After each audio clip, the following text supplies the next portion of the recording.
by any means necessary. Hell, I might be anywhere. But when I leave, you remember I said the last words on my lips, I am a revolutionary.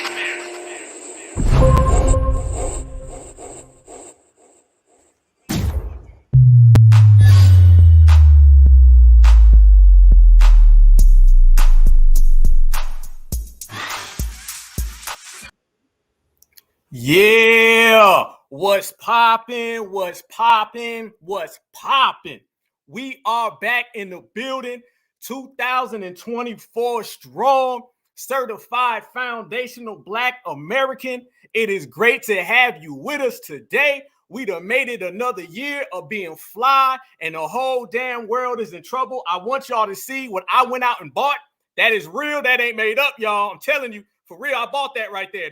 That is all mine. That's certified foundational Black American right there. And I hope all y'all got y'all's on deck because we're going to need a whole lot of them. And I hope all y'all are ready to go because we're going to rock like never before. And 2024 is going to be a year for all of us, just like the last, so on and so forth as we proceed. So get your chairs ready. If you got your chair, let me see them. I don't know if they got an emoji of that, but if you got one, go ahead and put that in the chat because that's the type of energy we bringing on. Everybody talked about Black August, and I say forget Black August. We're going to have Black year-round, certified foundational Black American. That's what it is. So if you got your chair on deck, bring it. I'm bringing mine. We're going to have a whole goddamn folding chair party, and we're going to let these people know that when it comes down to everything that goes down, it all revolves around us, what it do. Certified salute, family. It's good to have y'all back. We are all back in the building. This is going to be a good year. I'm glad we all made it, y'all. We all made it. Certified salute. Much blessings to everybody.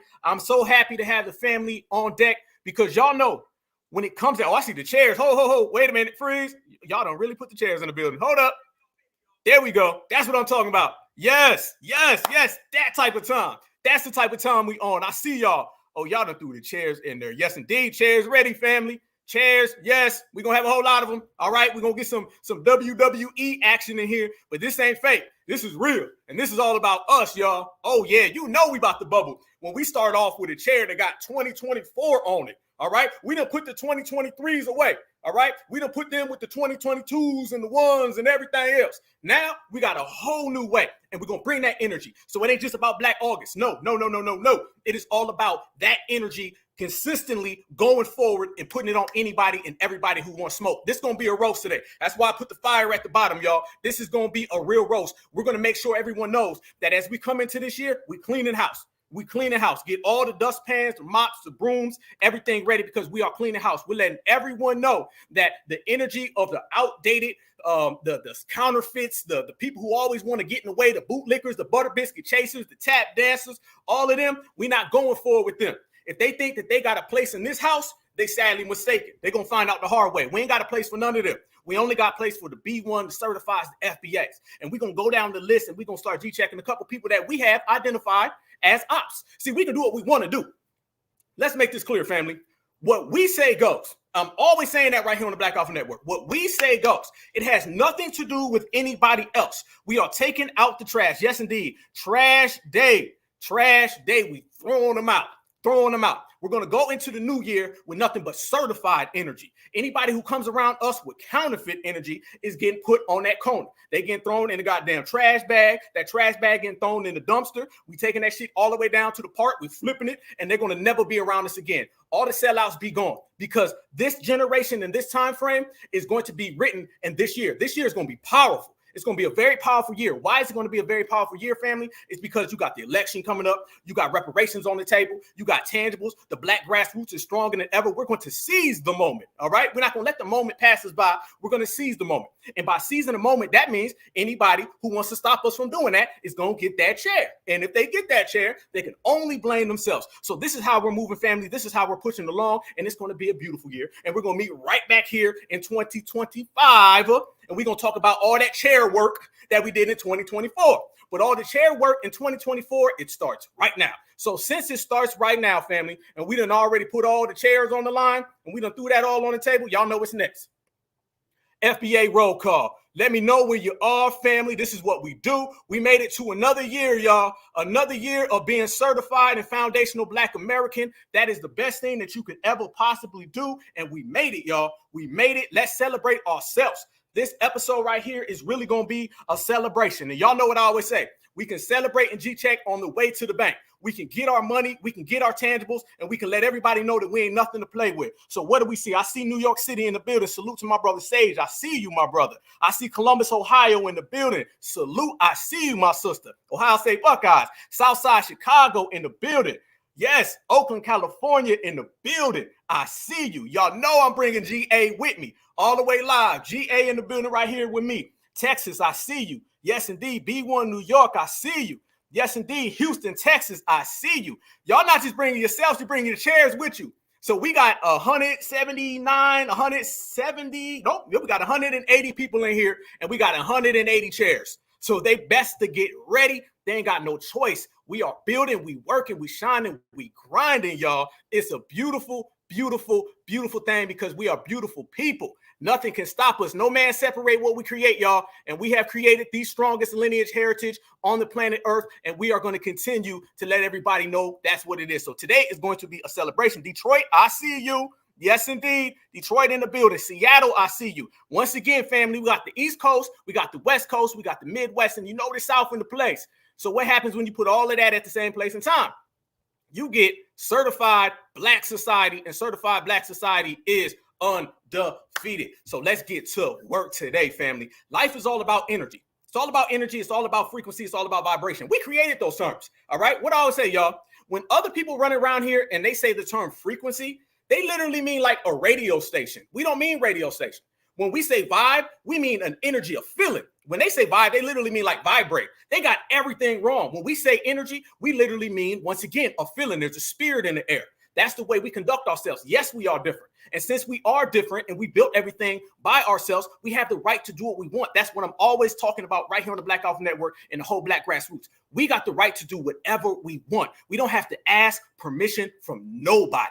You see what happens when Black folks ask permission. We get played with. They run games on us. And the difference between this generation and the energy we're bringing in to 2024 is that we're not asking. Ain't no permission. We ain't got our hands up and say, master, please pick me. No. No, we're telling everybody it's all about reparations. It's all about tangibles. And it's all about certified foundational Black American empowerment. And if somebody cannot give that to us, then we are going to take it. Bottom line, basically telling them that they have the opportunity to cut that reparations check, that's giving them the opportunity to let everything go smoothly. And then if they don't want to do that and provide reparations, then we're going to have to take reparations, and that's just going to have to play out the way it play out. So once again, I always say they got two choices. They can give it up or they can get it took. But the final answer, the final straw, it all comes back to us. Fort Worth, Texas, I see you in the building. Yes, indeed. Indiana, I see you in the building. We are demanding, y'all. All about demands, making commands, and everybody else has to fall on the wayside. So I'm glad that I got all y'all, man. I'm glad everybody made it. I hope your family's in good health. I hope you're in good health. I hope everyone that you love is in good health, because we do not move unless we move as a unit. We do not move unless we move as a family. So that FBA roll call, that certified Black society right there, that tells everybody who we are. It's a lineage. It's a lineage of the strongest people on earth. Don't let nobody shame you. Don't let nobody come around and tell you that you're wrong for doing it. You continuously be proud. You stick your chest out. You put your head up, and you let everyone know that we aren't going nowhere. We're going to strive. We're going to persevere, and we're going to do it with fashion. And anybody who has a problem with that, they know what they can do. So family, when we start talking about that energy and we start talking about the game that these people are trying to run on us and how they're trying to hustle us and play us, that all is always going to consistently happen in the system of supremacy. It's all about how we navigate. And we've been navigating very, very well. We've been navigating full and strong, be matter of fact with you. But right now, what we're doing, fam, we're getting rid of everybody one by one. That's what we did in 2023. In 2023, we went down the list and we said, oh, you ain't about certified foundational Black Americans and you can't come around. And if you can't come around, we're going to make sure. We have been escorting people out the building. We've been evicting people. We've been ruining careers. A lot of careers are ruined, y'all, based on us. We've been ruining careers. We have the power to do so. We're always stressing in the Black grassroots. We are in a very, very unique situation where in this situation, we can do anything at any time and we can affect change. We influence the whole world. And when I say we influence the whole world, that influence comes with a lot of power. I always say with great Black power comes great Black responsibility. All right. And we have that great Black responsibility to hold down the fort. So if you see politicians coming around in this year, all right, because it's going to be it. It's going to be the year, y'all. This 2024 year is going to be insane. How we start this year and how we end this year is going to be completely a roller coaster. There's going to be situations that's going to be thrown at us. We're going to reject them. There are going to be people who come around and try to penetrate us. We're going to reject them. There's going to be people who come around and lie and hustle and scam, and we're going to reject all their asses. And foundational Black Americans will be the king of the hill because we built the goddamn hill. So with that said, family, let's talk about some of these names and people. Let's talk about how they're trying to get a jump start. We're going to talk about Holland Martin, all right? Yes, we are. Holland, you can go ahead and put that damn Big Mac and that Whopper down, and you can get this FBA work. That's what's going to happen.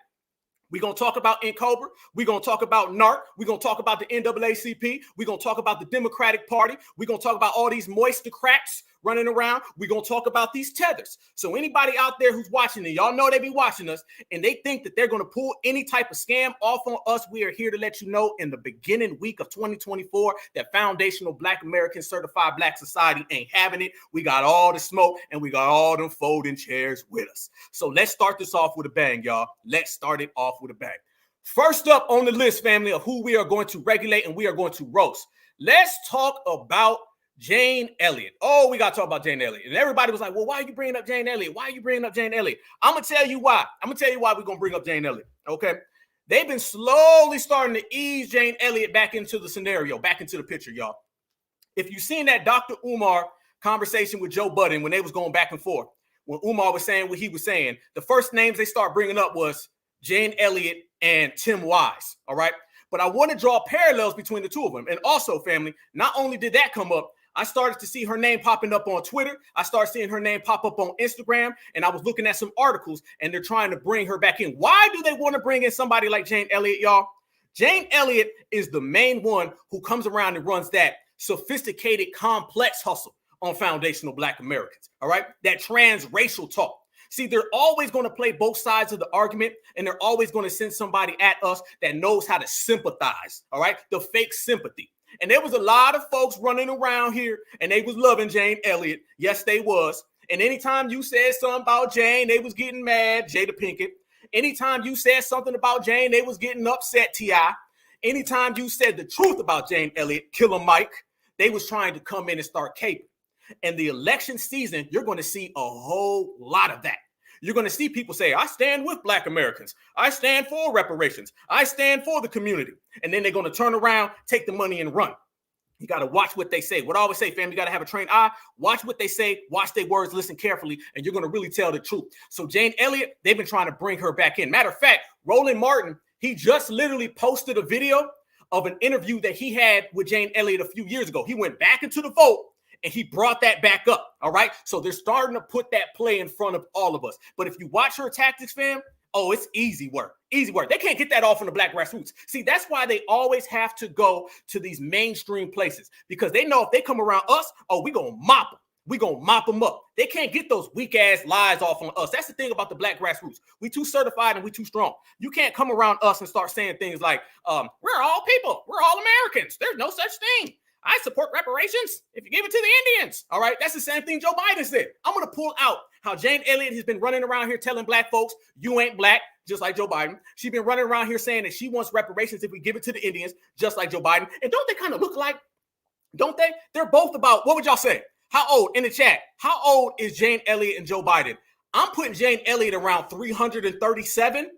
And I think Joe Biden is probably about 4,022. I need y'all to put in the chat. How old are they? You know what I'm saying? Because I was just watching Jurassic Park earlier, no lie. And I could have swore I seen Jane Elliott in there, family. I'm not sure, but I'm pretty sure that I seen her. So I know they very, very old, and they pulling out that old, property type of supremacy. They pulling out that old tactic of, I'm your grandma, and you do what I say, that type of stuff. And I want to pull it out. Oh, okay, what we got? Okay, damn, okay. What? 1,000 years old in the building. Okay, 462. Damn, 4,000. Whoa, hold on. The thing is moving too fast. Hold on, I'm going to get them all up. Yes, indeed. 40,000. Damn. Ain't they old? I mean, family, they got to go way back in time to figure out. They got to carbon date these people. Look at this right here, family. Apparently, we ain't the only one saying it, y'all. It sounds like the whole family can agree. All right, they woke up out of bed at least 337. All right, at least 337 off rip. BC old. Yes, indeed. They ain't even make yearbooks back then. All right, they ain't make books. They ain't make nothing. They was on hard rock, caveman type shit. This is what we talking about, fam. Old as hell. This is what we talking about. And when you start dealing with these old-minded folk, they got old-minded supremacy, family. Yes, the equations was off back then. You couldn't even get all that right. They done went crazy. 4 million. Yes, 4 million is solid. I wouldn't be surprised. 4 million, that's a good solid time frame. I wouldn't be surprised if there'll be 40 million and about one here in the next year. So 2024 is going to be it. You know what I'm saying? You know, when they starting to turn the same age as the year, that's a hell of a drug. That's a hell of a drug. So let's talk about her. And let me pull this up, family, as we roast, fam. Check this out. This is what I compiled with Jane Elliott as we broke down. And we're going to talk about how they're trying to push her back to the forefront. And we're going to talk about how those type of games are not going to work. Remember how everybody's talking about how Donald Trump is so racist and we can't vote for Trump and stay away from Trump and Joe Biden ain't that bad? We can literally look, y'all, and we can literally see this interview with her. She says the same exact things that Joe Biden talks about. All that you ain't black stuff, she said you ain't black. This is the typical liberal Democrat.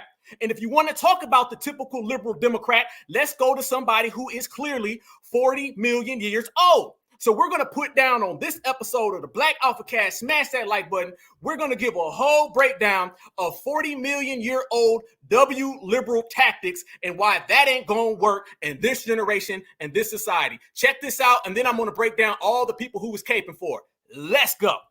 You need to open your eyes, open your ears, and shut your mouth. Shut your mouth. Shut your mouth. And you ain't black. You need to educate yourself, my friend. And you ain't black. I'm a member of the same race that you are. And you ain't black. You haven't been well educated. And you ain't black. I would hate to offend you all, but. And you ain't black. And you better get that into your head. And you better start doing it now.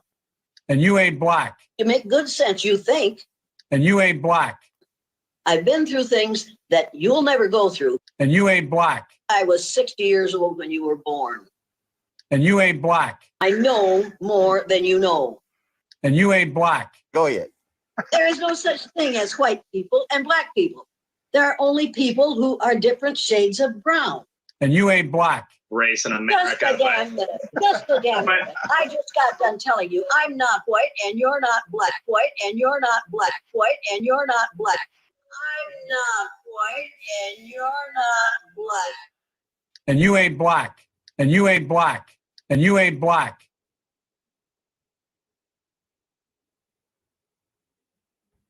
Boom. Family, family, family, family. Let's talk about it, y'all. Let's talk about it. Now, that's the same person who runs around here all day long. And you got these tap dancers that throw their arm around her and call her grandma. And by the way, what's up with the old W women? I'm talking about the old ones that a lot of these Democrats and moistocrats be caping for. Y'all remember that, what was it, the RBG lady or whatever, the Supreme Court Justice? Remember when she passed, it was mostly a bunch of tap dancing black folks on Twitter that were crying? They was crying more than the W's. Remember when Betty White went away? Black folks was trying to fight other black folks who said they didn't really care. And then this one, there's some type of weird thing with a lot of these tap dancing butter biscuit chasers when it comes to these old W women. And that's why they always throw them at us. It's that old housewoman thing, okay? It's that old slavery mentality where they used to sit back and watch the old grandma in the house, and that's who they wanted to be like. So you see it all the time, and they come after other black folks who call it out. Anybody who remembers, when social media, when anytime you see one of these old folks go away, one of these old W women, social media is littered with a bunch of black folks. I'm talking about the zaddy chasers, the tap dancers, the twirlers, the swirlers, the queen, or the fake queen of England. Man, it was mostly black folks that was the ones out there complaining and crying all about it. So therefore, you can already see the type of, ignorance that they got. And then we're also going to break down the same tactics she has. See, she's one of these real complex people. There's another person that we're going to call out today. And we're going to talk about those liberal ways because in election season, fam, when it comes to election time, people start popping up that you ain't seen all year. All right. Tim Wise is starting to pop up all of a sudden. Yes, he is. All of a sudden now, you starting to see Jane Elliott get retweeted, Joe Budden bringing her up, Roland Martin showing old videos. He's tweeting out pictures with him and her. All of a sudden, Tim Wise is coming because this is the stay away from the Republican era. And you know, anytime they talk about stay away from the Republicans, they have to come and hit you with this is the good liberal, and we're going to break down why supremacy is only a Republican thing. So this is the game that they're running. But fam, I want to show y'all some of the responses that people were saying. I typically do not do this, but I'm going to do it today. Certified salute to the brothers and sisters who were in the chat when I posted that and we're holding it down. But man, I want y'all to see these damn moistocrats and how they was coming out, family, and they was mad at your boy because heaven forbid you ever say something about a 40 million-year-old W grandma. They come at you crazy. Look at this one right here, family. Check this out. Certified salute to the brothers and sisters that was holding it down. My brother Jerome Simmons. You were right, brother. She kind of looks like Joe Biden. Facts, fam. That's what we were just saying, y'all. Facts. That's what we were just saying. Here we go. We're going to go down the list. I want to show y'all some of the things that these folks were saying, y'all. This is the real talk, fam. And there were some brothers and sisters that was holding it down. But then next thing you know, fam, you start seeing people saying, man, what that got to do with anything, Black Alpha? You need to stop it now. Here we go. Check this one out right here, family. We aren't black, though. This is what this person said. Whoever this person is right here, they said, we ain't black, though. Okay, so when Joe Biden says you ain't black, and when Jane Elliott says you ain't black, the response that this person gave was, well, we ain't black, though. That's just a social construct. All right, here you go. Black is the name of our ethnicity, culture, unless you're a tether. Boy, see, there's always going to be a rider. There's always going to be a rider, always going to be a rider. G-check. And then they start coming back with the, man, she right, man. Y'all can't say that about her. You know what I'm saying? Here we go. Check this one out. Exactly. Most of us are triracial or multiracial, African, European, Native, and sometimes other things. This is what you talking about in election season, y'all. Check this out. Everyone gets to claim their lineage except for us. We are diverse. They just want to limit us to black. And if we are talking about color, most of us are brown, if anything. Now, I don't know who that person is, but that person starts off saying some stuff about we get to represent our lineage, and then they threw in brown, which is a complete contradiction of what we're saying. We're not running around here saying foundational brown American. You got to be very, very concise and precise with your language. This whole, we ain't really black, man. Black is really the color of the damn crayons in the box. Black is really the color of my jacket. That's that old stuff. That's what that Cobra dude was trying to tell me. Ain't none of us black. Here we go. Let's proceed, family. These are more of these responses. This is what Jane Elliott be bringing out of folks, okay? This right here, if you don't want to be black, then you should start your own separate ethnic group and start your own spaces. You don't need to be around black folks. Certified salute to that response. That's what we talking about. This is what we got to G-check. This is what we taking out, fam. We getting rid of that energy in 2024. People ain't coming around us with that. We's not really black, y'all. We need to stop all that. Because I'm going to tell you why that's dangerous. And y'all already know why it's dangerous. In this era of reparations, where we are out here genuinely, fam, trying to get our words correct and identified properly, we cannot have people at the 11th hour saying we ain't black no more. Let me tell you this, fam. We run around right now and start saying we ain't black all of a sudden, and we going to go with the we all just browns and we black is a social construct. Guaranteed somebody going to socially construct and take your goddamn tangibles away from you. Guarantee it, family. Guarantee it. This one right here, she taught in my hometown school district here in Iowa. She came up with the blue eye, brown eye test or whatever it was. She used us to really talk for NAs for whom she really was for in the first place. Good job. Yep, that's a good fact right there. Everyone ate it up until they saw the finesse. Certified salute to that response. Look at this one right here. Y'all know this. Oprah introduced this person to the whole world on her show. So Oprah was the one who escorted her into the community. And we're going to talk about the Negro escort. Yes, we are. We're going to talk about the Negro escort and the Negro bodyguard. These folks who bring folks in. It ain't just the barbecue. It ain't just the cookout. This is what you're going to see a lot of in 2024 in an election season. All these folks who ain't got no business being in the community, getting their asses escorted into the community by people like Oprah. Yes, indeed. Look at this dude. Dude says, show the interview before pointing out this little segment. Family. Let me talk. Dude says, I need to show the whole interview instead of these little segments. Did y'all just hear her say, shut your mouth? Did y'all just hear her say there ain't no black people? Did y'all just sit there and hear her say she's not a W? Did y'all or everybody who watched that clip sit there and see her say that there's no such thing as race at all? And did we all see her previously say she don't support reparations, which we're about to pull up? It don't matter if you edit that clip 150 times. She said it because the quotes are there. See, people want to break it down on some, it's an edited video. No, it's a video that took all the things she said and chopped it up for the world to hear. The edit ain't her problem. Her trying to finesse our lineage is the problem. And apparently, dude right there has him a W grandma complex. And we're going to start talking about these W grandma complex. What would that be? A WGC? Okay. A white grandma complex? Okay, that's what apparently this guy has right here. Let's hear the responses, fam. Let's see the responses. Some of these I'm just finding out right now. I ain't even looked at them. It says right here, oh my God, hold on. Check this out. I might be tweaking, but why does this look like an AI generated from all her other interviews? Like they took bits and pieces to put it in one. Don't get me wrong, but she came from a time where a lot of people are, whatever, degenerate with those type of racial ideology mind state. This person is trying to say that the video is AI. That ain't nothing but your typical Democrat talk. Y'all remember during the last election, what were they trying to say? Remember the Russian bots? Remember when we started talking about reparations, Angela Rye, I remember. Oh yeah, we remember. See, that's the thing about us. We take notes. We write things down. We lock it in our brain.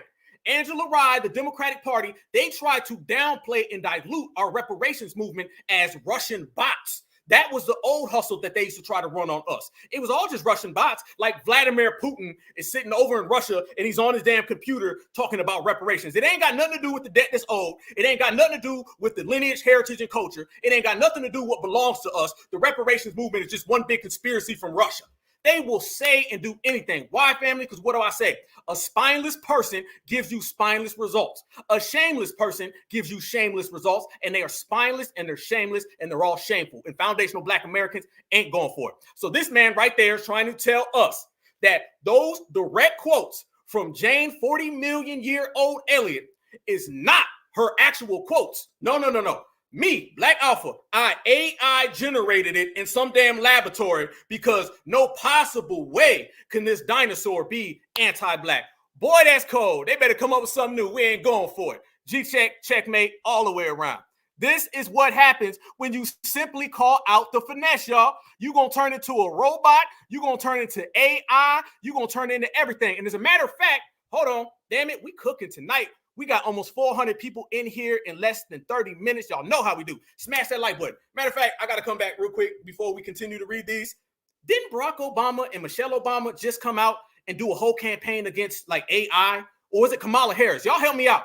One of them, and there's no coincidence that it was a Democrat, no coincidence that they're going on this AI campaign, all right, trying to stop AI. I think it was Kamala. I may be wrong, y'all, but they're going on this whole, we need to do something about AI, artificial intelligence. They don't want to do nothing about any of that when it comes to these other countries. They don't want to do nothing about it when it comes to the U.S. government. They want to have this whole stop AI so they can try to pin that on us. And anything that we say about them, they can say, oh, it ain't real. It's just AI.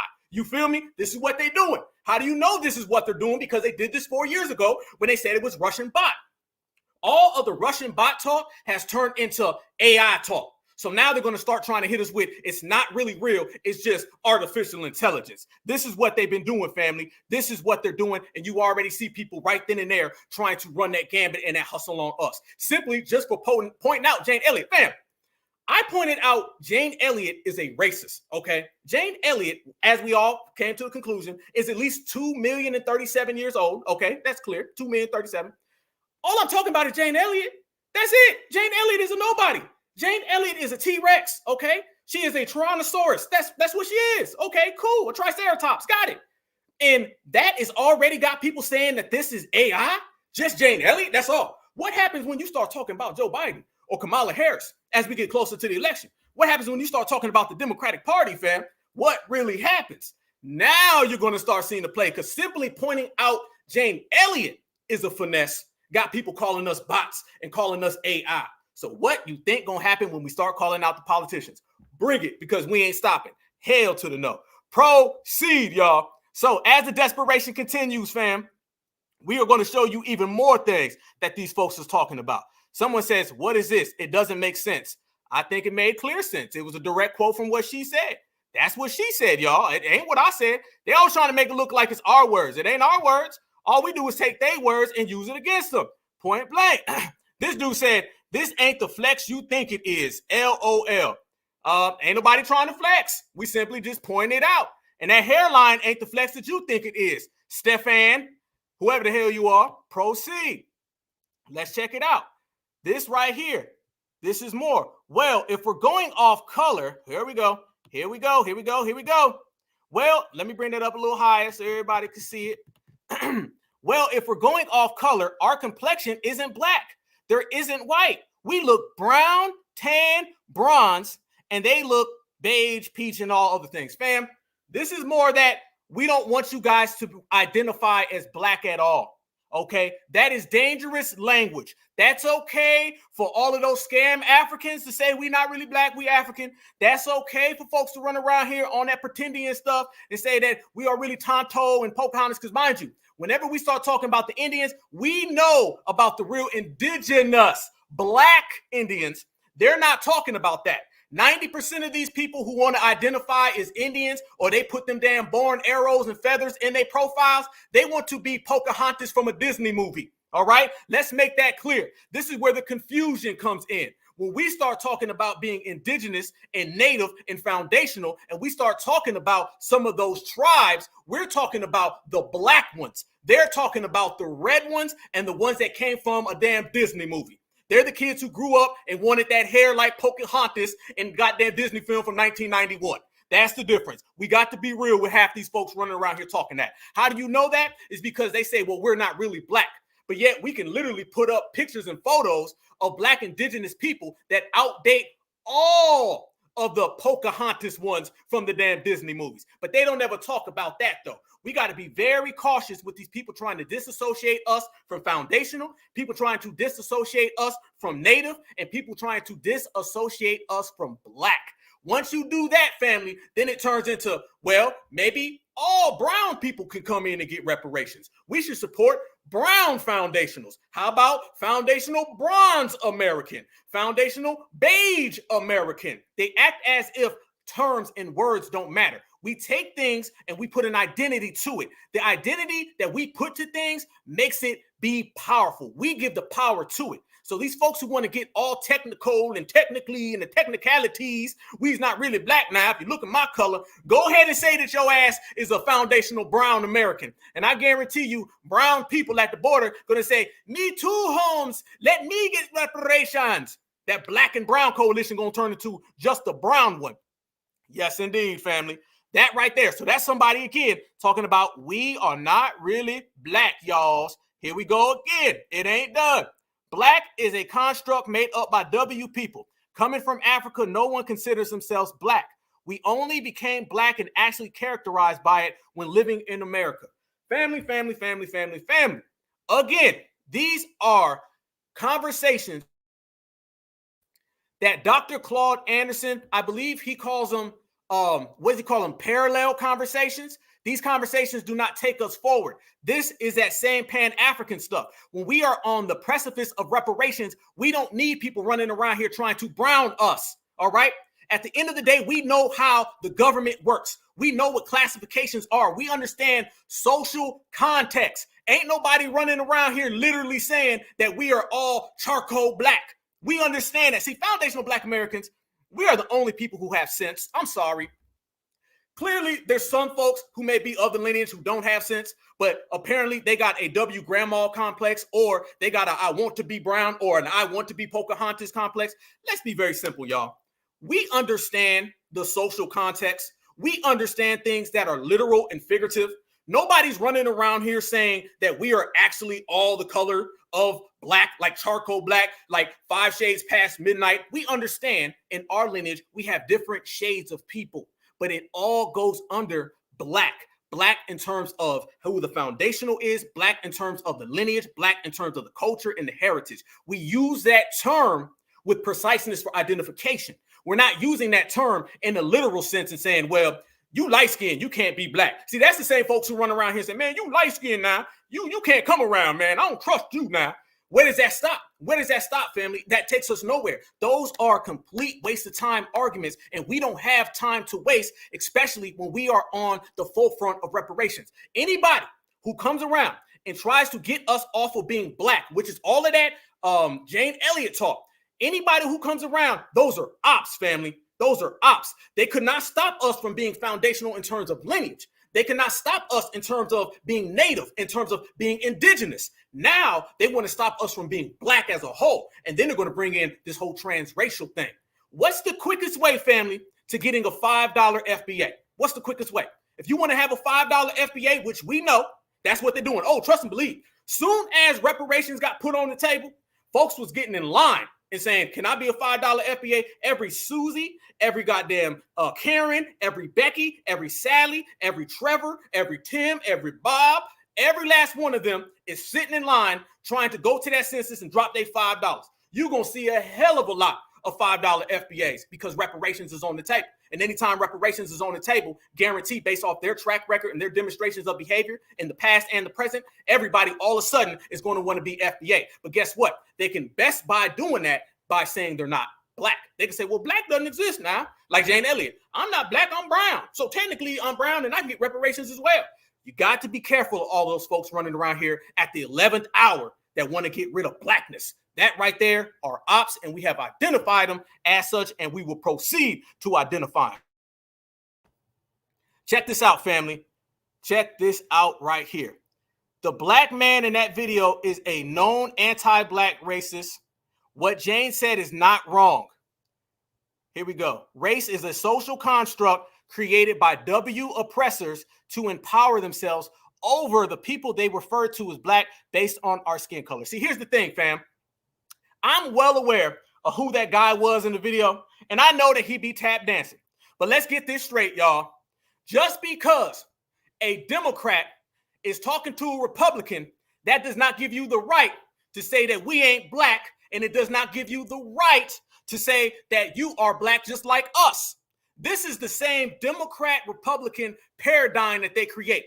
All of these folks who run around and think that racism only exists with Republicans, so therefore that gives W liberals a pass to say something to everybody. No. If y'all remember last year, if my brother Sage, if you in the building, certified salute, put something in the chat, family. There was a tether guy running around New York City, and he was saying some very disrespectful things about Supreme Court Justice Clarence Thomas. Yes, he was. If anybody remembers that, I think TBA covered it, okay? My brother Sage, you was there personally. Certified salute to you. And this tether was talking crazy about Clarence Thomas, all right? Clarence Thomas is a tap dancer. Clarence Thomas is a COON. We all understand that. But see, the tether was saying things about Clarence Thomas's lineage, which just so happens to be ours. See, we have off-coded folks in our community. We have off-coded folks in our lineage. We call them out. We do not sit there and let these folks run around. We call out everybody who is off-code in our community. But let me tell you something. When you start talking about Clarence Thomas people, you're also going to end up talking about some of ours. See, we understand when it's an attack on a person, and then we understand when it's an attack on our lineage. We can sit back and let folks talk about Clarence Thomas. Okay, cool. He tap dance. Hell, I'm going to agree with you. But as soon as you start saying things like that Tether was saying, and he was running around here saying, well, I believe that all y'all, and I ain't going to repeat it, fam. Let's just say that he said he wishes that there were ropes and trees to happen to Clarence Thomas's ancestors, which means he's talking about our ancestors because that's what our ancestors had to deal with. And certified foundational Black Americans wasn't having it. They gave that man the full court press. They got that man fired from his job because we said, you can say what you say on some Democrat Republican stuff, but you better keep it over there. Because soon as that spills or leaks onto our lineage, now you got a different problem. It ain't about caping for Clarence Thomas. It's about letting you know that you better keep it directly on Clarence Thomas and not us. And we regulated that, family. We regulated that. Salute to you, Big Zilla. I see you, brother. This is what we talking about.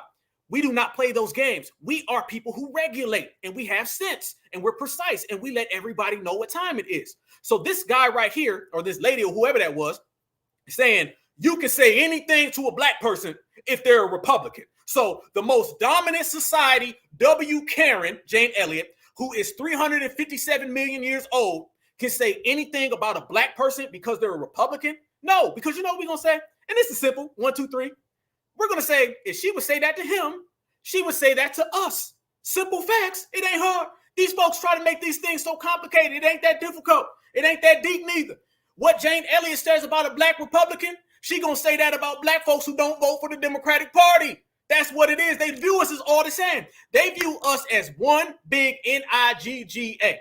And if you are an N-I-G-G-A who does not vote for the Democratic Party, they put us all in the same thing. Let's make this clear, family. Jane Elliott, Tim Wise, Holland Martin, Joe Biden, Kamala Harris, Barack Obama, 1, 2, 3, 4, all of them, they all view us who are independent. They view us the same exact way as someone who is a Republican. Yes, they do. A Democratic shield views independent black people, and they view us the same way they view a consistent Republican. They don't see no difference between a Republican and a black person who sits out on the voting process. They don't see no difference from a Republican to a black person who says no tangibles, no vote. They basically see black folks, we own y'all. You guys are our property. And if you do not vote for us, y'all all one big off-coded, can't come to our plantation ass people. So no. We're not going for that game of, well, that guy's a coon, so she's allowed to say whatever she wants about y'all lineage. No. If you think talking about a Republican or talking about a COON gives you the pass to disrespect our lineage, you got another thing coming. And that's when that chair popping, and that's when we giving them that certified foundational black American energy. Proceed again, family. Proceed again. This is what we're talking about. Then the next one, black is a government construct. That's why people who are from places like Jamaica and Africa who have the same skin and hair as us are not black. The United States government made us black through redirecting of government documents outlawing our language, cultures, and family structures. See, we got to be cautious with this as well, family. And I'm going to tell you why we have to be cautious with this. The reason why we have to be cautious with that is because now we're getting into that world of nobody's black on the planet Earth except for us. We the only black people in the world, all right? Technically, if you believe that only black people are Americans, then that's basically saying that anybody from all over the planet Earth who may have any form of melanin, they're just melanated and we're just black. Here's the issue with that, fam. Now that opens up the gate of we're the only black people. And then on the other side is that there are no other black people. And then in between that is we're all black people. So now we're making it very murky, very unclear. No one really can understand where that's coming from. I ain't got no problem saying that a Jamaican is black, okay? I ain't got no problem saying an African is black. They not black American. They not foundational black. They're not freedmen black. They're not of the lineage black. But I'm not running around here saying, man, black is a social construct. First off, let's put this on the line, family. Let's make this crystal clear for people who don't want to admit it. All right, go back to Europe and start talking about the Moors, okay? Moor means black, all right? And they were using the term Moor way before the United States of America existed, all right? All of Europe referred to the Moors as black, all right? That's what they did. You can go look at it. I've been over to Europe, okay? I've been all through Morocco, all that, Bulgaria, you name it. I've seen statues, okay, of black Moors in Bulgaria with my own eyes, not in no camera. I didn't Google it, okay? I've seen it. Moor means black. So nobody's out here trying to say there's no other black people in the world, okay? Nobody's saying that. What we're simply stating is that we are foundational black American, a goddamn lineage, a heritage, a culture, an ethnicity specific to us. Why is it that much confusion, family? Why is there that much confusion? We don't need anybody trying to make this more confusing than what they've already tried to make it. So the whole, man, ain't nobody else in the world black. And then the other person says, oh, man, technically all W's are black too. Hell, everyone's just black. Because that's what Jane Elliott talks about. Jane Elliott gives this whole everybody is black. She's not just a W woman. She says she's a faded black. I got the shit. I got the receipts, fam. I'm going to put them all up. They say that. So we have to be specific, family. It is easy work. We are lineage, heritage, and culture. Malcolm X said it best. Make it plain. And that's what we're doing in 2024 and beyond. We're making it plain. Everything is clear. Nobody is going to try to dilute, and no one else is going to make the murky waters in effect, because if they can make everything murky, then anything goes. We, as foundational Black Americans, it's on us to make sure everything is concise and precise, so therefore they cannot play them games on us. So no, family, we're not going with the, man, Black is just us, and we definitely ain't going for the, technically, Jane Elliott is Black too. Neither one of those are going to fly, family. Neither one of them are going to fly. Proof, or here we go. Check this out, family. This is another person. Proof, or are you just regurgitating what you hear on TV? Why is it that much of a debate when I simply just played clips of Jane Elliott? Why are they acting like that ain't Jane Elliott, y'all? Why are they acting like what is being said is not her? How the hell is Jane Elliott talking about everybody is Black and she's Black and all that? How this got folks getting into this type of debate and conversation? This is what we talk about, fam. It is on us to make things extra plain, because these folks are trying to murk the waters. And trust me, the dominant society is sitting back and enjoying the show. They want everything to be murky. Yes, they do. If you ever want to see how a W liberal are, just bring up anything other than a Democrat. Yes, indeed, brother. Big facts. I definitely co-sign that, family. I definitely co-sign that. If you really want to see how these people are, bring up anything other than the Democrat Party, and you're going to see the real truth of these folks, fam. That is the real deal. As we proceed, here we go. Another one. Dude in that video is CJ Pearson, a certified COON bot for the GOP. Okay, once again, that still does not give Jane Elliott the right to sit there and talk about our lineage. Be gone with that one. W people will readily admit to racism when it comes to them actually doing something about it is when you see their true feelings. Yes, and that's what we're going to talk about, that you never, ever hear Jane Elliott even bring up racism. She never brings up supremacy, shall I say. Your common liberal, left side, good cop, W supremacist who believes that we are still slaves. Here we go. They believe that we are still slaves. They are smarter than us. They should speak for us, and they know what's best for FBAs, which isn't money. I hate them more than the conservative, right side, bad cop, W supremacists. What they say, that person gets it. That person gets it. Yes, indeed. Someone says right here, but she has never been for Black people. What did anyone think she is supporting? Why did anyone think she supported us? I don't know. You'd have to ask them, because yes, they were. Here goes another one, y'all. Check this one out. With Clint Eastwood. So you know this is some dominant society talk. This is edited. I watched this entire video. She does have to be Black to be honest. Hold on, what? She does have to be Black to be honest. Does she? They're trying to. This person can't even talk. This is what we talking about, family. These damn liberals, they jokes, they little statements, they little words don't even land. She's trying to say she doesn't have to be Black to be honest. What the F is wrong with you people? See, that's a liberal that we done ticked off. Oh, we being too independent. We being too Black and independent, y'all. Once you get Black and independent, they get upset. Check this one out right here.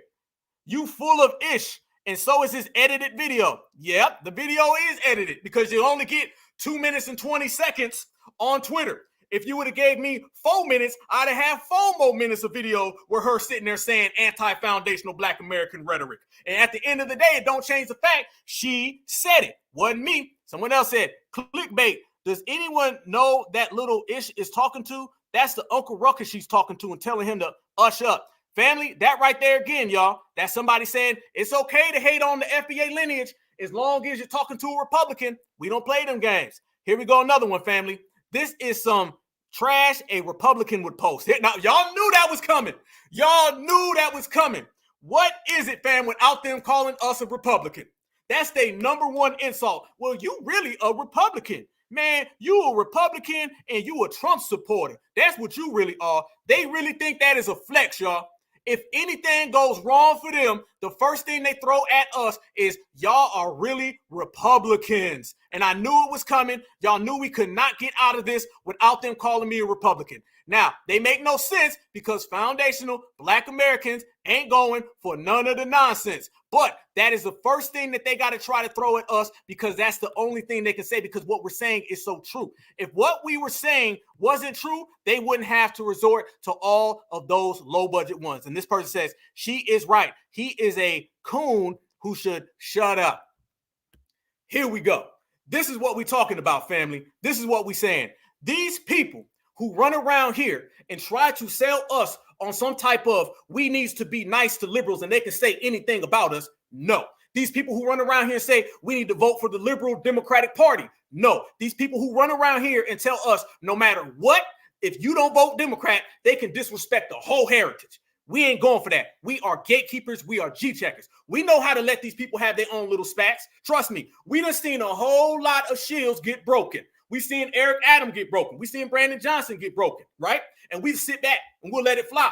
But as soon as somebody starts trying to violate the lineage, we know when to regulate. And a lot of times we end up regulating the off code and the damn Democrat at the same damn time. And that goes for them right there. So you see already, family, this is the type of game that they want to run on us, and we're not going for it at all. You start seeing these people caping, and you can tell anytime somebody from the dominant society says something, you're always going to have what I refer to, y'all, as the Negro escort, all right? You're going to have somebody who comes in, they throw their arm around somebody who's coming to the cookout, they throw their arm around the Democrat, all these folks will bring them to the churches, bring them to our shows, and then they sell us those games that only works because they have partners who are down to help them out, and that's what we're doing. So when we throwing people on the corner like it's trash day, when we tossing out the damn trash, the main ones that getting tossed out with it, fam, are not only the violator, but we going in on the enabler, all right? I said it the other day. The enabler is just the same as the violator. Both of them going to get that damn smoke because foundational Black Americans are multitaskers. Look at this right here. This is something I pulled up together. Y'all notice every single time you see somebody from the dominant society, Black folks, particularly these damn old-ass grandmas, you notice they always got to throw their arms around them. Y'all know that's T.I., by the way. That's T.I. That's saying goddamn Cliff Harris. All right. That's saying, I don't know who he wants to be acknowledged from. And so we do this so magnificently, and we can break it down in a tremendous point of view. That same Trapper, right? Look how he was throwing his arms around her. This is the same guy, by the way, family, the same exact one who said that Jane Elliott was his hero. He didn't name no foundational Black Americans. He didn't name nobody from the lineage, nobody from the culture, nobody who has put a brick in this wall, this compound. Nope. He said Jane Elliott, and he was showing them damn teeth. And by the way, y'all, T.I. is now out on the campaign circuit talking about how he supports reparations and how he wants to be basically a spokesperson for reparations. I ain't lying.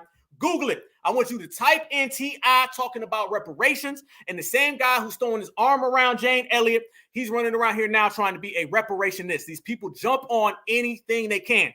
So when we start talking about the trash, we're going to start talking about these celebrities as well. But I want y'all to notice this. Notice how these people can't just sit there and take a picture with her. Notice how they always got to throw their arm around these folks. They always got to have extra love. And they always got to put toppings on it. Look at that right there, y'all. Look at that right there, family. Look at that. All of them are just holding hands. They just got to touch. Look at Killer Mike. Look at Killer Mike. Look at Killer Mike right there. He happy. That boy happy. He's showing all his teeth. What I tell you, fam, when they start showing them teeth, you already know what they're hitting for. Look how every last one of them got to throw their arm around her. You can't just take a picture. You can't stand across the room. Now, if it come to us, they throwing up the deuces. They fold their arms, all that. Have y'all seen these folks take any pictures with Dr. Claude? You seen these folks take any pictures with Dr. Kaba? You seen these folks take any pictures with a certified foundational Black American from the Black grassroots? Hell no. But you see them with Jane Elliott, and then when they with Jane, they got to do that. Look at that right there, family. They out there holding. Look at that. Don't that look just like when that one lady, I forget her name, that Karen who harmed that brother down in Texas, and the judge gave her the Bible and hugged her? Y'all know who I'm talking about. What's the name? If y'all could put that in the chat. I forget the name, okay? You've seen one Karen, you done seen them all. The Karen lady who harmed that, I think it was the tether dude down in Texas, the family forgave him, and they went ahead and they put out that damn, the judge jumped off the goddamn desk, gave her the goddamn Bible, and gave her a big old hug. That looks exactly like the same picture.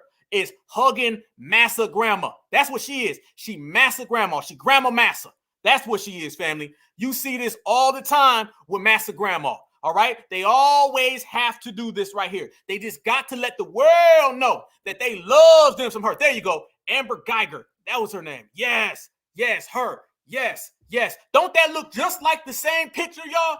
Don't that look just like the same picture? Why? Because it's the same COON energy. That's why. And you see it all the time whenever Grandma Massa show up. It ain't just Zaddy. It ain't just Karen. It ain't just Becky. It's also Massa Grandma. and a whole lot of folks will break their back to cape for them.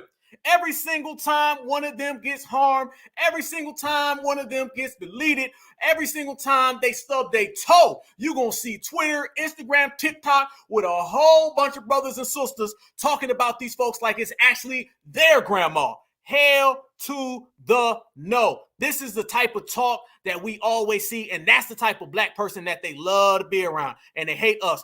Fam, y'all, hold on. Let me take a drink, and I want y'all to see that. Go ahead. Look at that man right there. Only time you ever see Roland Martin look like that is when his ass is looking at the fast food menu. All right? He got the same look that he got when he ordering the whole goddamn menu at Longhorn Steakhouse. That's how he's looking at her. Checkmate. We see you, Holden. We see you, Holden. That man is happy. He too happy. Right there. Y'all know it. Look at this man. Look at that. No, boy, that's cold. Boy, that's cold. That's cold. That's cold. And that right there is Holden. And then on back to Tip Harris. All right, let's talk about Tip. Tip know what time it is. He know what time it is. Yes, indeed, because he loved him some Grandma Master too. They all love Grandma Master. If they can't have Grandma Master, they can't have nothing. They are willing to risk it all. So that right there, fam, shows you the type of energy. And if you just seen right there, family, and just that brief breakdown that we just showed, fam, you already see the type of energy, the type of emotions that she's evoking from all of these black folks. Unnecessary. Only way you can even at all break that down, family, is clearly loving massa. Yes, indeed. And speaking of that, we about to turn this up. We about to really go in right now. Oh, that was just the jump off. That's just the introduction. We just getting started. So since y'all know we about to cook real quick, let me put this on the screen, family. Fair use, fair use, fair use. Everything in this video is fair use for the purpose, such as criticism, commentary, news reporting, teaching, and scholarship, plus research. So fair use for this whole video. Fair use, y'all. As we put the fair use right there, please, family, while y'all pull in, smash that like button. It's been a pleasure being with y'all. Yes, 2024 is on and popping, and we are the ones on the front line, and we are the ones continuing to bring the smoke. Now, since we done did all that, now let's get to reparations. Let's get to Jane Elliott's stance on reparations. We all know, I don't care who they are. They can be 40 years old. They could be 40 million years old. In Jane Elliott's case, 40 million, okay? They can be 50 years old or they can be 50 million years old. In Joe Biden's case, 50 million. It does not matter. When you want to know the real truth about all these people who come around our community, say they're our friends, say we all's one's color, say that we just faded blacks, you're going to get the real truth when you start talking about reparations. Reparations is the real deal. Jane Elliott will come around us and talk about the original person was African. The original person came from Africa. She'll say all these things that make no sense, right? Okay. Now we know that it makes sense. Okay. We know what it is because trust me, all she's done is sat back and watched all of our master teachers and scholars. Okay. All that information that she's talking, she sat back, same way they're watching us right now.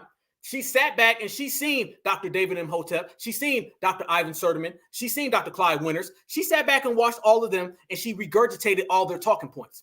Only reason she did that, though, is so she could put a spin of dominant society on it so they can eventually steal from us. So when she starts talking about indigenous black people, she's not doing that for our benefit. She's doing that so she can get brothers and sisters all in their massive grandma complex and then she can snatch the bag. All right. This is that type of game they running.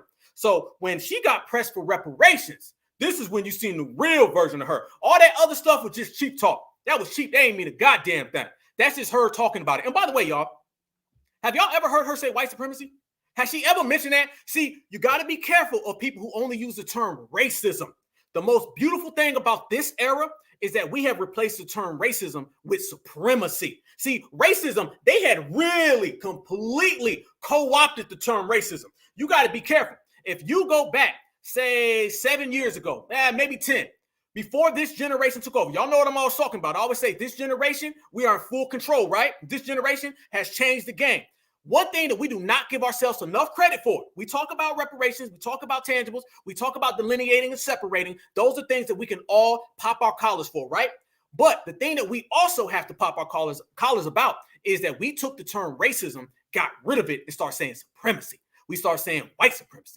Once you did that, you changed the game. Why? It's because they co-opted racism. Oh yeah, just go back. Okay, folks who are old enough to remember, they used to start saying racism was a two-way street. Y'all remember that? Racism go both ways now. Racism go both ways. Everybody can be racist. That's what it was. Racism turned into everybody can do it. It's too vague. It's too flat. We got rid of any flat term. People of color, what the hell that mean? Minority, what the hell does that mean? All right, racism, what the hell does that mean? Eventually, y'all, they started saying that we were racist. Y'all remember the term reverse racism? When was the last time y'all heard that? When was the last time you heard anybody say reverse racism? We don't say reverse racism because we got that out the paint.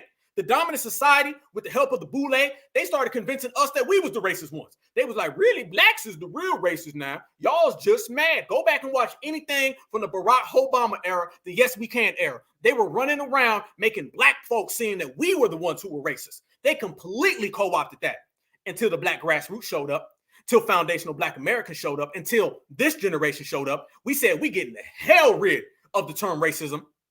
We're going to start calling it supremacy. We getting the hell rid of people of color, minority. We're going to start saying foundations, okay? That is the energy that we brought in. So our very first victory in this generation, the black grassroots, reparations generation, lineage generation, the very first victory we had is that we got rid of the flat term racism and we started saying supremacy. So when you start talking about supremacy, how many times have you ever heard Jane Elliott ever say supremacist? She never says it. She always says racism. Racism gives you the connotation that everybody does it, that it goes both ways, that it's reversal. Blacks is just as bad. That's what Jane Elliott is here for. She is one of these people who is funded by the dominant society to come over on our side and play good cop. We all know good cop, bad cop, all right? Republican, Democrat, liberal, conservative. But you also have the supremacy denier versus the supremacy admitter, okay? Let's get this clear. You got one person who says there is no supremacy, and we're so used to seeing the dominant society do that. Man, no, there's no supremacy. I ain't see nothing happen. Nope. George Floyd was on fentanyl. Eric Gardner was just too heavy. Tamir Rice was not a teenager. We get so caught up on seeing the people who always deny it. Whenever we see someone admit to it, we get shocked, and then we start thinking that's just an ally. We start saying, well, they admitted to it. They must be good. See, this little thing where a W admitted racism, they must be our friend. No, don't do that. That's wrong. Do not do that. They purposely do that because people rush to judgment and think, well, if they're admitting it, they must have our best interest. No, the hell they don't. No, the hell they don't. They're playing good cop, bad cop, both sides of the argument, just like Dr. Neely Fuller Jr. teaches us, fam. We got to be aware of that. They send people in so they can sympathize with us, to play into your emotions. That's what the Democratic Party does. And all Jane Elliott does, she does what the Democratic Party does on steroids. Boy, we cooking tonight. 500 people live, y'all. Smash that like button. Jane Elliott does exactly what the Democratic Party does. They admit to it just this much, just enough to evoke emotions out of black people. Yeah, there is racism now. I'm not going to lie. Racism does exist. Yep. But how many times do they ever bring up supremacy? And if they ever do bring up supremacy, they only relegate it to extremist groups. All right. They'll say things like, yeah, we do got supremacists. All right. Yeah, the KKK, no, I'm not talking about them. Yeah, the Proud Boys, no, ain't talking about them. The Bungalow Boys, no, I ain't talking about them. I'm talking about your grandma. I'm talking about your grandpa. I'm talking about you. See, this notion where they come into the game and they start trying to give us little small trinkets, we don't go for that. The first thing they do is they bring up racism instead of supremacy. And then when you press them on that, when they do bring up supremacy, they only bring up extremists. They'll always say January 6th, or they'll say Charlottesville. The same January 6th in Charlottesville energy that we all seen go on is what goes on at their dinner table every night. All right. It is 8:14 on the East Coast, United States of America, family, in the first 2 days of 2024. And they eating their Brussels sprouts right now. And they all supremacist extremists. Yes, it ain't just the Bungalow Boys. It ain't just the KKKs. No, it's all of them. That is the way they operate. So Jane Elliott will come around here and talk racism, never say supremacy, never say it at all. This is how you know that she ain't really about that. And then whenever you start bringing up reparations, you get answers, family, just like this. Watch the way she not only tap dances around reparations, she straight up front and center says, I ain't for it unless you give it to who? The Indians. When y'all said she just like Jim Crow Joe Biden, she's exactly like Jim Crow Joe Biden. This is your old, average, everyday supremacist dinosaur. Check it out. Solve this problem by making payments to black people. But if you're going to do it that way, then first you have to pay off the Native Americans. whose land we took and whose homes we took and whose people we killed in the millions. No, they got paid. They got paid. We'll have and they have land. Oh, really? Mm-hmm. Oh, really? They have land. They have You reservations, and they also have. Oh, yeah. And would you like to talk to me about reservations and what a wonderful payment that is? Would you like to be on a reservation? Would you be willing to, and would all the black people in this country be willing to take a reservation? That's what the Nation of Islam was asking for. Well, was that a smart thing to do? I don't think it was. It depends on who's driving that car, who's the captain. Go to a Navajo reservation and see if you think you'd like to live that way. No, I've been to a reservation. I've been to a reservation in Montana. Did you think it was a really comfortable place to be? Say it again. Do you think it was a really comfortable place to be? The way that they were living, no, I wouldn't live like that. Oh well, okay. But the whole planet is a prison for black people. So like it can't get any worse for black people. So you can't. I'm not gonna look at somebody else and say, oh shoot, like I don't want my own land. I don't want a shot at that. I would never say that.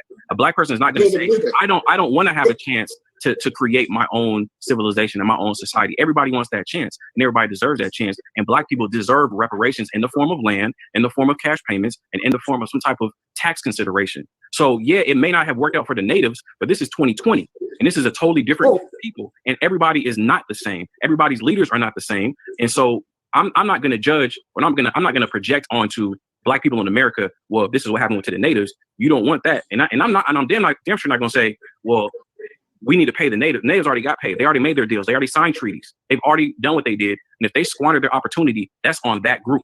Now it's time for this group to get its opportunity and to get its reparations. But you are saying exactly what I have heard white politicians say. We got ours. Now you get yours. We worked hard to get what we have. We suffered to come over here. We were willing to kill people in order to have this land. We got ours the hard way. You get yours the hard way. You're saying exactly the same thing. You're saying the same thing that palefaces have said to Native Americans, and they're saying it to you, and now you're going to say it. This is not the solution to the problem. Solve this problem by... All right, family. Let's do the breakdown, y'all. And I already got to take some of the points you guys said because you're absolutely right. Absolutely right. Someone mentioned Bernie Sanders. Bernie Sanders does the same exact thing. And we all know he's 3 million years old. All right. This is that old gray hair, master grandma, master grandpa type of energy. OK, this is what we're talking about. Now, y'all remember a couple years ago, as well as we talk about getting rid of the term racism and putting in and inserting supremacy is what we all did. Y'all remember also a couple years ago, they used to tell us, you know, man, things would be better when the old generation goes away. Remember that used to be the excuse, right? And they've done that excuse for literally hundreds of years. Everything will get better with the next generation. Soon as the old ones is gone, racism will go away. I see a bunch of shit. How many? The whole Democratic Party's flooded with old ones. Joe Biden, the oldest, it ain't went away. That notion that they always tell us that the older generation had to go and things will get better. You see that disproven right then and there. But we're going to break it all the way down. First and foremost, family, notice how she did the automatic pivot onto the Native Americans. Let's talk about that because this is what we talk about when it gets tricky. I'm going to show you how she starts talking about the Native Americans, but then she starts flipping back and saying us. She's trying to intertwine. She's trying to blend it all up.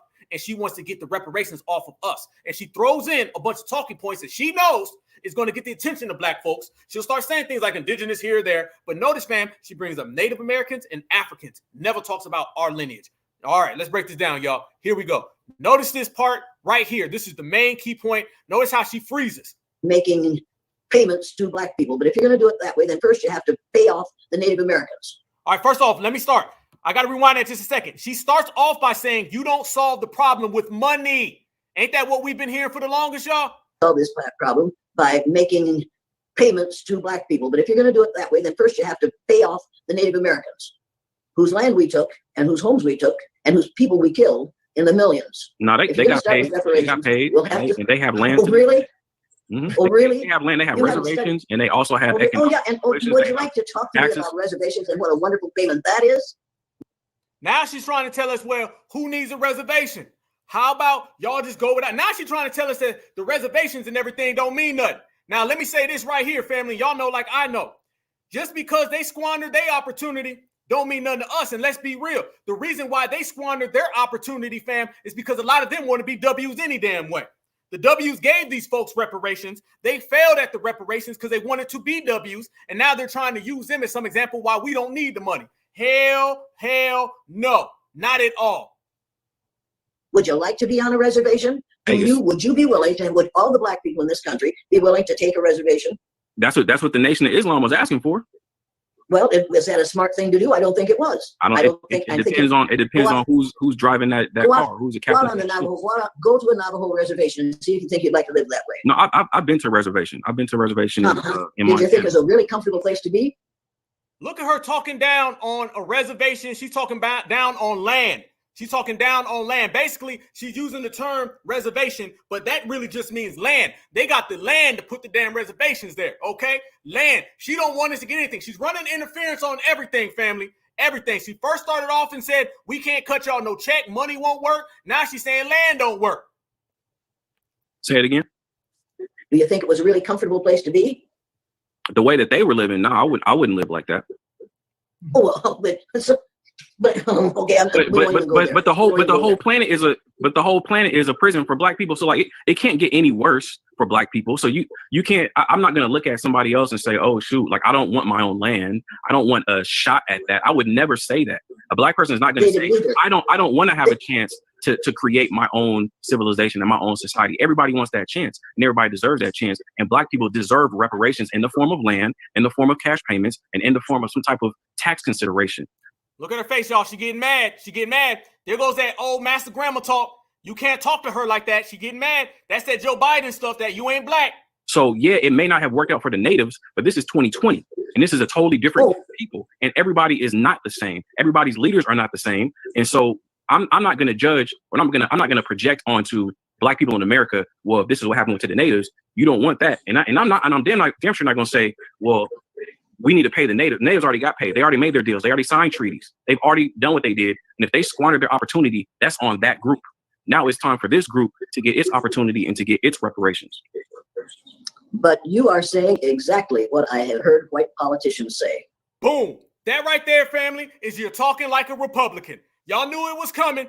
Y'all knew it was coming. Didn't I just show y'all somebody in my comment section saying me pointing out her anti-black racism was me talking like a Republican? That is you sound like a Trump supporter. That is the only thing that they can go to, y'all. Anytime they are in a jam, anytime they're frozen and stuck, they hit you with you ain't nothing but a Republican.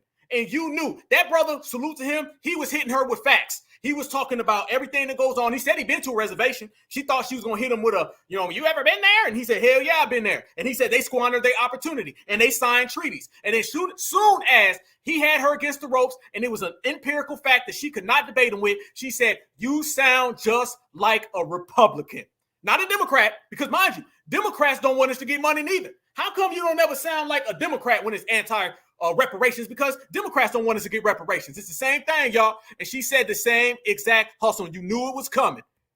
We got ours. Now you get yours. We worked hard to get what we have.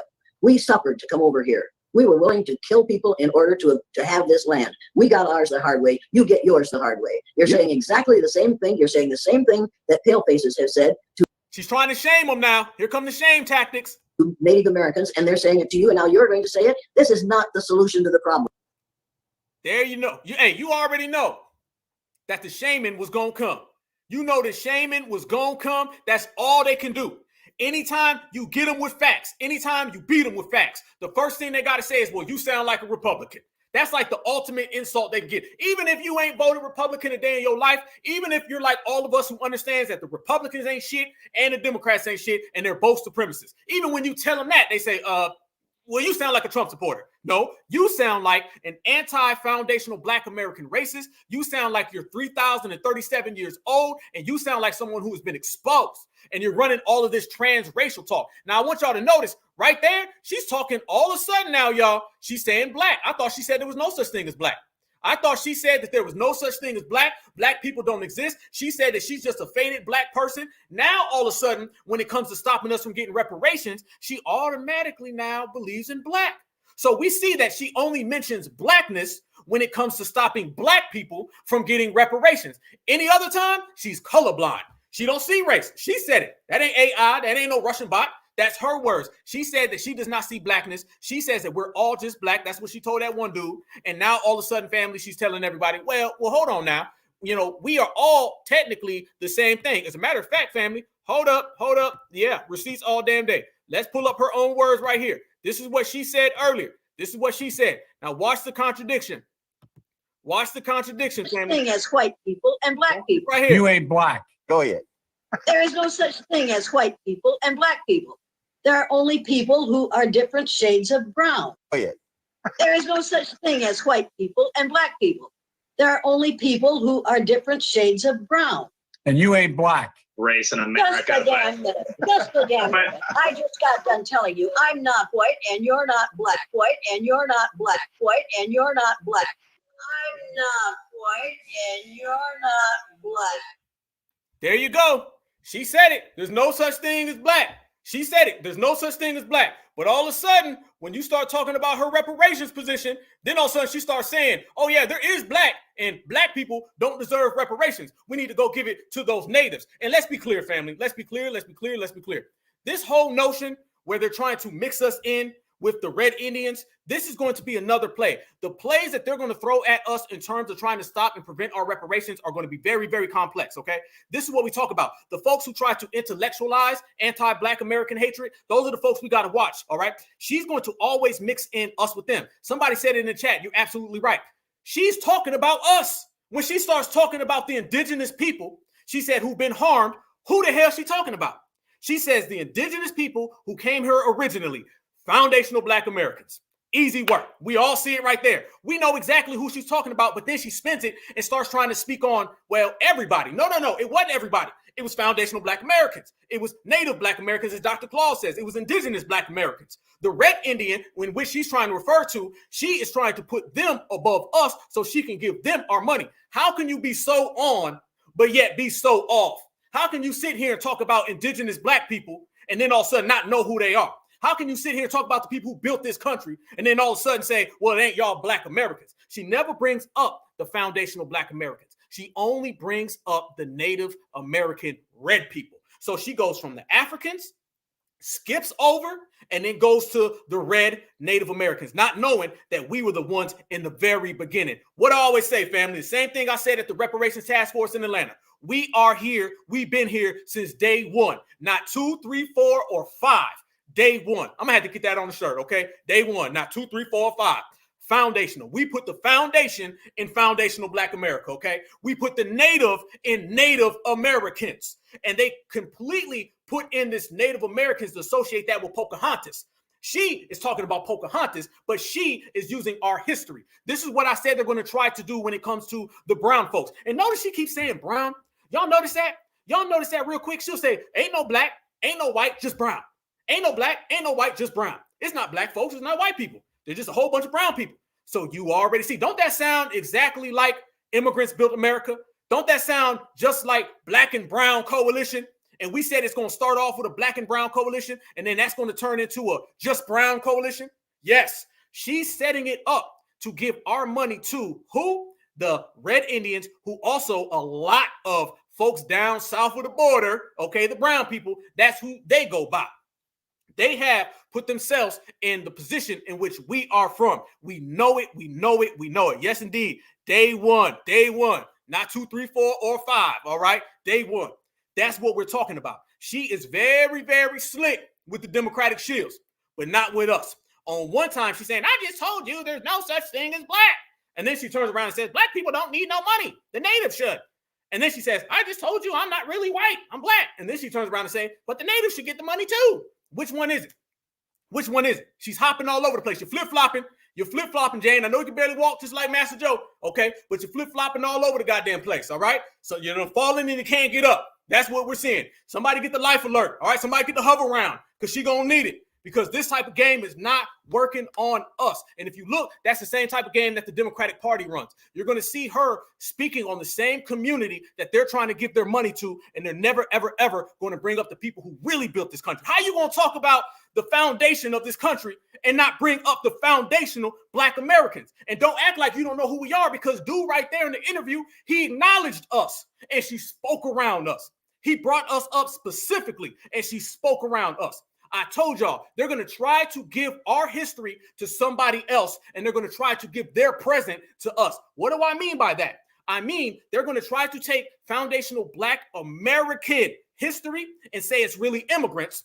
And then they're going to take immigrants present in terms of fleeing and give it to us. That's why the NAACP say we are fleers, all right? That's why NCOBRA says we're fleers, but yet they say the people who fled are really the foundationals. They're going to try to flip the foundational with the fleer and change roles, and we ain't having it. That's not the only time she spoke on reparations, y'all. And we cooking 551 people I see up in the building in the place. Smash that like button, y'all. We bringing in 2024 with that real certified foundational Black American energy. Let Joe Biden say exactly what she just said. Remember, everybody said Joe Biden wasn't racist when he said you ain't black? She said the same thing. White and you're not black. And you ain't black. And you ain't black. And you ain't black. Exactly, y'all. They said the same exact thing because they feel the same exact way. It is simply put, and you all see it play out. Now, that's her right there. Now let's bring her back the other time. It wasn't one time when she started speaking about reparations. Nope. She spoke about reparations again a second time. And this time, she was even more disingenuous. Watch her speak about reparations and really bounce around foundational Black Americans and try to give our present to somebody else the same way she's trying to give our past to somebody else. For Black Americans and others, you know, that especially in this country that had to deal with the atrocities of, you know, people who classify themselves as white. Well, let me put it this way. I'm going to lose most of your Black audience now, but this is the way it is. The first modern human beings that came to this country. Listen what she said. She said, I'm going to lose most of your Black audience, but that's just how it is. Basically saying, y'all just going to have to deal with it. That's what she's saying, family. This is her reparations plan. It's the same exact one that Master Joe Biden has. And watch how she tries to spin it and speak around us. How do you feel that, especially in this country that had to deal with the atrocities of, you know, people who classify themselves as white? Well, let me put it this way. I'm going to lose most of your Black audience now, but this is the way it is. The first modern human beings that came to this continent came from Africa.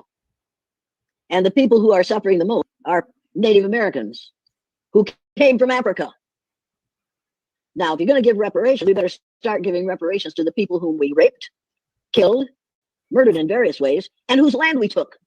Let's start there. I'm all for reparations from there. Us, and us again. Listen to all the atrocities that she says was committed, and it was us who are the ones who received those atrocities. Are Native Americans who came from Africa. Now, if you're going to give reparations, we better start giving reparations to the people whom we raped, killed, murdered in various ways, and whose land we took. Let's start there. I'm all for reparations from there. Want to give them back the land? I don't think you want to. I don't think you would stand for that for an instant. But and you need to realize that they were the first Americans. We called them Indians because Columbus and other people didn't know where the devil they were. So if they thought they were West Indies, they must be Indians. They weren't Indians. They aren't Indians. They'll never be Indians. They were from Africa, as we all were. So if we're going to start with reparations, let's make reparations to the first people, the first Black people who came to this continent. Let's start with those people we call First Nations.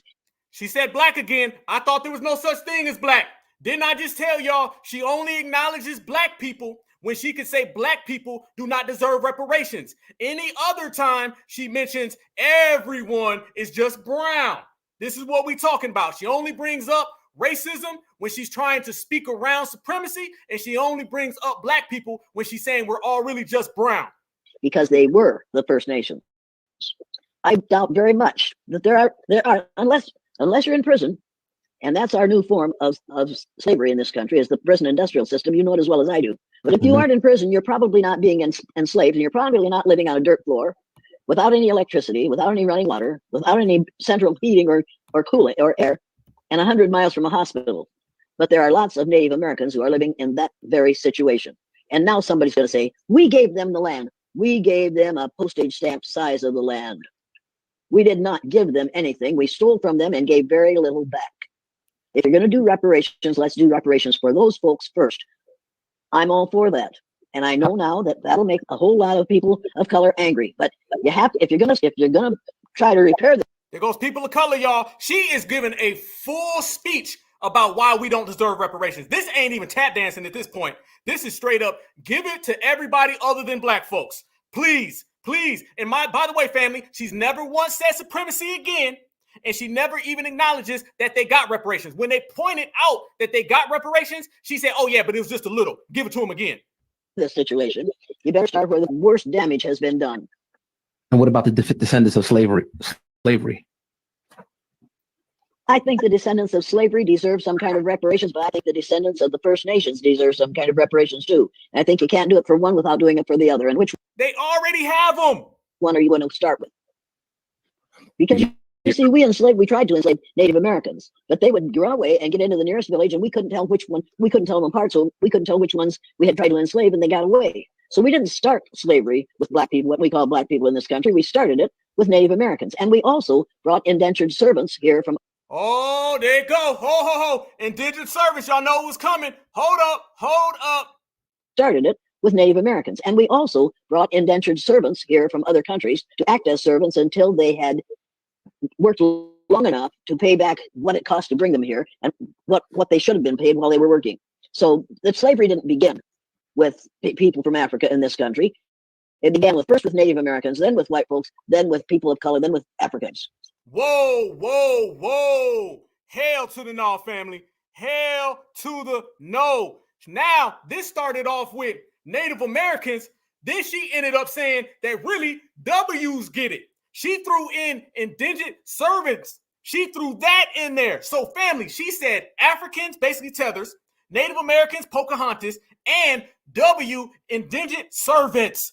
Everybody except us. See what I say, family? They're going to talk. Oh yeah, they're going to talk. They're going to run their mouth, family. They're going to say everything, and it's going to sound real good. And at the very end, they're going to say what they really wanted. See, they know not to come in the gate talking that talk. They know only throw it in when you get towards the back end of the conversation. Same with AOC. AOC, the one chick in New York, she'll sit there and say all these things. And at the end, she'll say, oh, yeah, and by the way, how about reparations for brown people too? All right, bye. You know what I mean? They know that because they don't want to be in front of the camera. They just want to say it real quick, real snappy, and then bounce. So you don't have time to formulate and let it sink in. We understand that. She starts off saying, we need to give them to Native Americans. All right? Already got them. Then she starts saying that basically, we are not the ones who are native, but yet she goes on and says everything that happened to us. Notice she used our past and applied it to them. She never talked about how Pocahontas is actually a slave owner. Yes, that's what they never want to talk about, family. They always bounce around the fact that those same people who got reparations from the government are the same people who were actually slave owners against us. You notice they never go there. They never tell you that Geronimo and Pocahontas, that they had foundational black Americans as slaves. And the United States government actually had to send down a fleet after the Civil War and tell these people, let these black folks go. But she know all this stuff about history, right? She'll sit there and say all these indigenous things. Well, you know, we came from Africa 2,000 years ago and did this. But she skips the whole part of all these people that she's advocating for not only have already got reparations, not only is your history that you're speaking about for them really our history, but them folks own black slaves. No one ever brings that up. So when we start talking about reparations for slave masters, you have to put Pocahontas on that because Pocahontas was a slave master. Now I'm talking about the Disneyland one.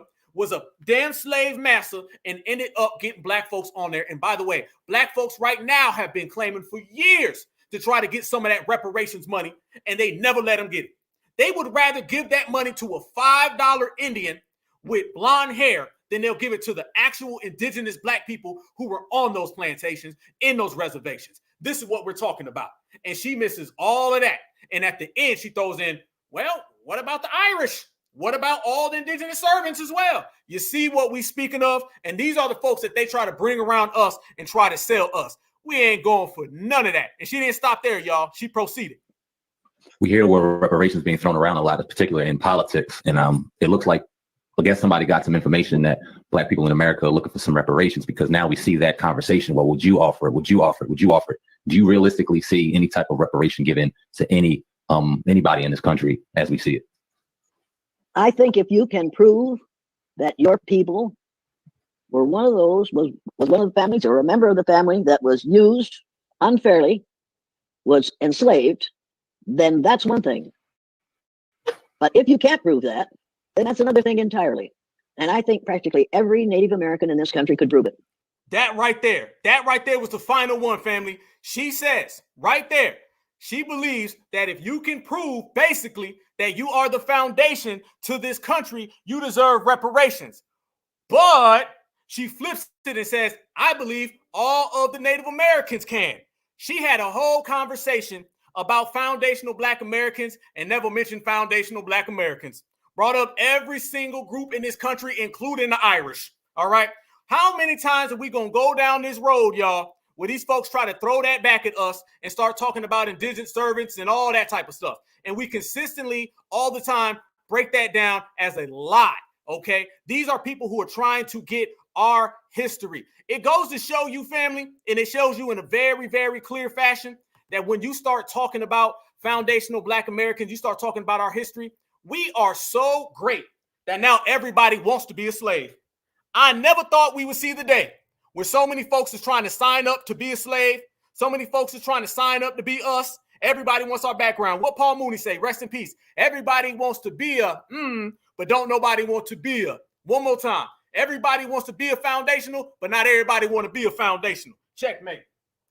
We're not going for it either. So right there, she is completely disqualified from the reparations conversation. She cannot stand next to us. And simple guys on the internet are dealing with her. And it shows you how many holes they have in the game. And it shows you how that is nobody who is an ally to us. That is nothing more than Grandma Massa. And they love them some Grandma Massa, family. Yes, they do. And speaking of those Indians, fam, let's break this down because nobody ever wants to bring this up. Not only did the Indians get that, mind you, Joe Biden said the same thing. Joe Biden said he supports reparations if we give it to the Indians. Check this out right here, family.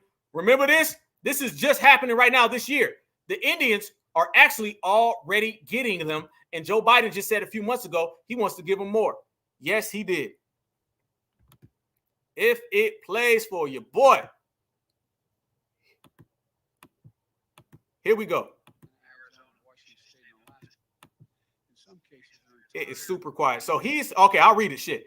He says that they are going to give more money and initiatives to Native American tribes. This was just a few months ago. This is what Master Joe Biden was saying. They're going to give more money on top of more money to Native American tribes on top of the money that they have already given them. So once again, y'all, it shows you that they are trying to feed these folks every dollar, every penny, every nickel, and that money is going to come directly from our pockets, and they don't give a damn about anything that is logical. Why? Is because when it comes down to money, y'all, money is the root of everything, and they know foundational Black Americans with money changes the game.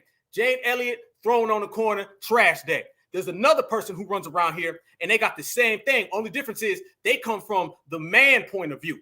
Let's talk about Tim Wise, okay? And we're going to get real on Tim Wise.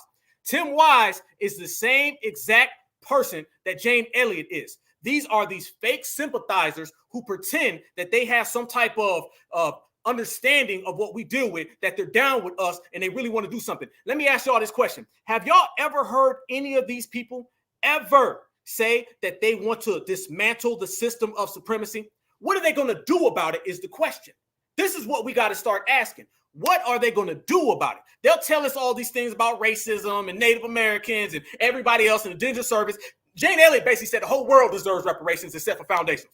But she gave our ancestral presence and our ancestral history to confirm it. So they use what happened to us and they give it to everybody else. And then they take them same people and give an example on why they deserve reparations. It's funny how all these people deserve reparations based on stealing our history, but we don't deserve reparations for being the ones who actually have and lived the history. Shows you again, family, they're all ops. Tim Wise is the same way. Tim Wise was running around here. He was talking about supremacy. He was talking about racism. He was talking about Donald Trump and the Republicans. But Tim Wise ain't never talked about dismantling the system. He never talked about global supremacy and what we got to do to stop it. They always bounce around that. And let me go a step further, family. This is something a lot of people know, but I'm not sure everybody's heard. So this is another foundational Black American Certified Black Society Black Alpha Network exclusive. Tim Wise was running around here disrespecting our master teacher, Dr. Francis Cress Welsing. Yes, the hell he was. If people are not familiar with it, I'm about to play you the audio where she's addressing it. Tim Wise who steals all of his talking points from foundational Black American scholars and master teachers. He puts a W supremacist spin on it, and then he gives it back to us. He made a comment about Dr. Frances Cress Welsing that is unforgivable. Unforgivable, and it will always be in the minds of certified foundational Black Americans, and we will always run his ass off the block. You can't come around certified foundational Black Americans ever disrespecting the master teacher. Let's make one thing clear. Disrespecting the lineage, one thing. Disrespecting the brothers and sisters, another thing. Disrespecting the master teachers who put in work, who stood up and risked it all for us to actually thrive and succeed, that's a hell no. That's a deal breaker, and you're going to get that G check all the way. So he came out and said some things about Frances Cress Welsing not that long before our master teacher sister passed away. And a lot of folks was hush-hush, not saying nothing about it, because they was running around on that good ally stuff. They was running around talking about, oh, Tim Wise, he admitted it. Tim Wise says supremacy is real. Oh, my God, we got to protect him now. These folks was willing to protect Tim Wise and Jane Elliott, but they weren't going to protect Neely Fuller and Dr. Frances Cress Welsing until now. That certified foundational Black American folding chair, 2024 energy, we ain't having it. We ain't going for it. We're going to regulate all the way. So let's talk about Tim Wise. Let's talk about how he is nothing more than a fake good cop, bad cop supremacist, and he has the same exact game that Jane Elliott has. They both run around here and speak about racism in the most vague terms. They'll never speak about it in certified terms, because if you speak about it on certified terms, then you're going to have to deal with the certified riders, and they don't want that smoke, family. Not at all, but we're going to bring it either way. Listen to this interview right here, family. This is Dr. Frances Cress Welsing speaking about Tim Wise, and we have the exclusive right now. So turn up the volume, family, and check it out. This is us right here breaking it down. And she tells everybody what we're conversating about right now.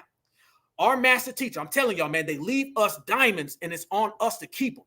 She tells us to watch out for the Tim Wises, watch out for the Jane Elliots, watch out for all of the charlatans, y'all. If you listen, they told us everything, everything. Dr. Clyde, Dr. Winters, that Dr. Clyde, Dr. Kaba, Dr. Claude Anderson, every single one of them has told us what we need to learn. It's all on us to keep it pushing. So watch this right here, family. This is our master teacher warning us about Tim Wise. G-check. This conversation that we've been having today on the Black Alpha Cast, 578 people in the building. This is brought to you by our great master teacher, family. Check it out. I'm not talking about Tim Wise. I know of him. He is talking about white privilege. I'm talking about the system of racism, white supremacy. And interestingly, I have been informed that Mr. Wise said that Dr. Frances Welsing is, her discussion is pseudoscientific bullshit. Really? This is fascinating because he not only says he's white, but he says he's a racist. You see, so if he identifies himself as white and a racist, then he is supposed to be putting down a Black person who has talked about what racism, white supremacy is. See, talking about white privilege is not talking about the demographic and the genetic motivation for white people who classify themselves as white seek to have privilege and seek to dominate.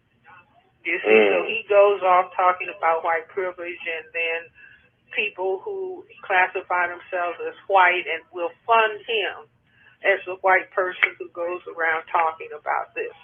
You see, but dismissing a person like Neely Fuller or dismissing someone like myself as Black people who have analyzed this problem. That's ridiculous. But anyway. I'm glad you brought that to my attention, because in watching him and listening to him off and on, it brings clarity that he was coming through the back door then trying to gain favor of our people, which is an old trick, to try to get them to see his side, to maybe side with him to show, look, our people are mean. And then at the same time, downplaying what you've done in study. So that brings to light what people have to read into, just like the books, just like the ball games, just like the distractions that they could use, which is a learned behavior to have people believe or think they believe that you're on their side. And I want to take that up a notch after the quick break, because this is something that I would hope people have their pens and papers while we've been discussing this. Family. See, I'm not talking about Tim Wise. I know of him. That right there was exactly what we've been speaking about this whole entire episode. That right there is exactly our master teachers telling us and warning us to watch out for people just like them. We got to be careful of these folks who come around here, and we got to be careful of these folks who try to run the gambit on us, because those are going to be the type of people that try to con us and try to confuse us. It's all about confusion, y'all. It's all about confusion. That man said those words, and I'm not even going to repeat them, about Francis Cress Welsing. Who is he in any form of light to tell us or anybody, especially a master teacher, about the way the game is played? Nobody. Nobody at all, family. Nobody at all. It's the same way where who is Jane Elliott to run around here and tell foundational Black Americans that they ain't Black? I don't give a damn who you are. They're in no position. This is what we talk about people coming into our community and speaking to us way out of pocket. We ain't going for that at all. Never at all. Now, I want to address something real quick. I want to address this. I don't know who you are. You say, Black Alpha brother, you are too reactionary and you are blind to the fact that white supremacy has made a major move on the chessboard and we refuse to pivot. They are running a full court press. First off, full court press is my term. Second off, Black Alpha ain't reactionary to the nonsense. Black Alpha is reactionary to the bullshit. And if it goes down, we gonna check it.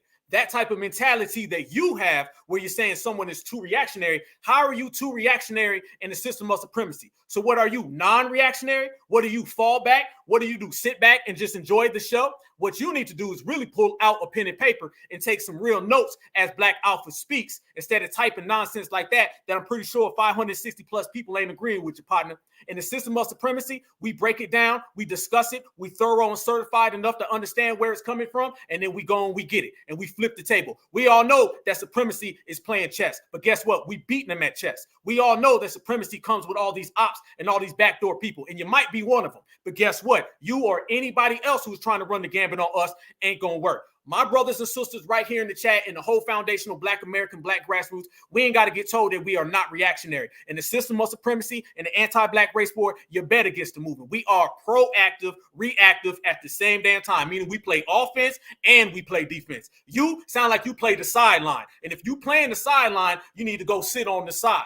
That's what we're talking about. When it comes down to what we're doing and breaking down all of these different people and these different faces of where they come at us from in the system of supremacy, when you're dealing with snakes and jackals, you have to understand what is going on. You have to know where it's coming from, because if you lack the ability to project and to foresee, then you lack the ability to survive in the system of supremacy. And I can tell right now, in 2024, we all surviving in the system of supremacy. And with your mentality, you probably ain't going to survive until next weekend. Good luck. I don't know if anybody's in there. I don't know if anybody sees that person, but that person, you can go ahead and bounce, family, because you are not certified enough to stand right here in the pain with all of us. This is our way. Take that weak ass energy and go elsewhere. As a matter of fact, family, that type of stuff right there, whoever that was, that is the trash that we throwing on the curb right there. So homeboy, go take your proper place on the corner. You wait until trash day. There's going to be a big ass dump truck that's going to drive down your street. And it's going to probably have 2 or 3 different people, and they're going to jump out with a big ass trash can. Do them a favor and do all of us a favor.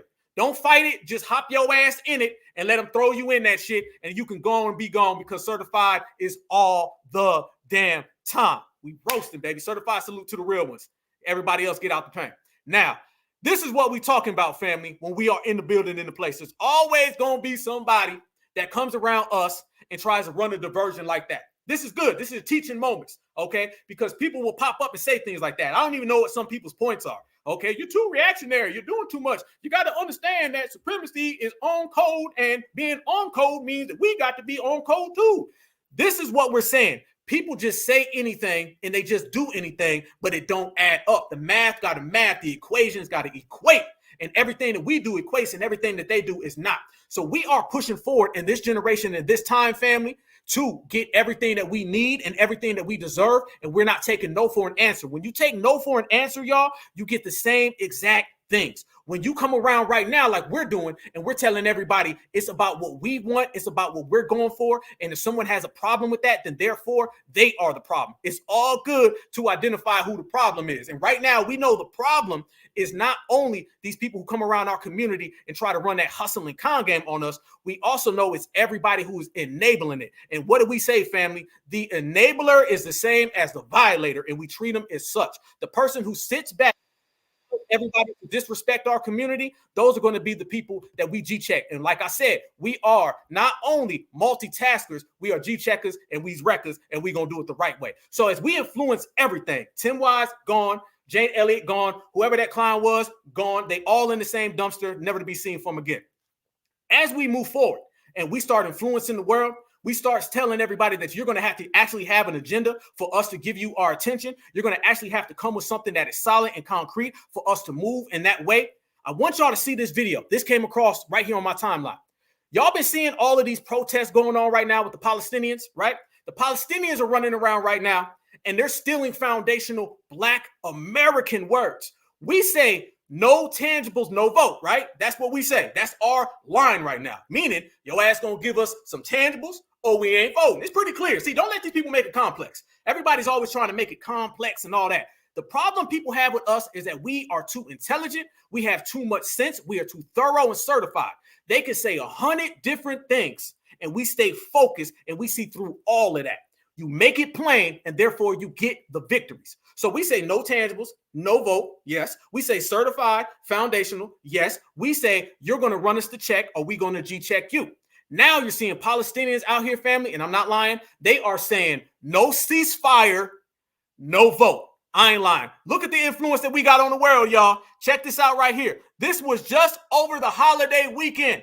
These people are running around here saying no ceasefire, no vote. Check it out, y'all. No ceasefire, no vote. No ceasefire, no vote. I'm sorry, I gotta do it. No ceasefire, no vote. No ceasefire, no vote. No ceasefire, no vote. No ceasefire, no vote. No ceasefire, no vote. No ceasefire, no vote. No ceasefire, no vote. No ceasefire, no vote. Where they get that from, y'all? Who they get that from? Who they stealing their lingo from, y'all? Who they stealing it from? They stealing that straight from us. That's what they running around saying. So when we say the Democratic Party has a real problem on their hand, the problem all still comes back to us. We spoke about that. The Black grassroots, we got everybody against the ropes right now in terms of us not voting for them. But the extra thing that we're doing is that we got every single other group saying, maybe we should not vote either. Maybe we should put some tangibles on the table. Maybe we should make some demands. Those people weren't making no demands a few years ago, y'all. Them folks want to run around here saying no ceasefire, no vote. They weren't saying that. That is all because of us. Trust me, y'all. Everybody is shook. They were shook in 2023. They woke their ass up in 2024. And then they realized it was not a dream. It was not a dream. Maybe a nightmare, but it's a nightmare that's real. And foundational Black Americans literally have everybody pressed. They never wanted to have to deal with us influencing all these other communities. These are the people that they're trying to replace us with.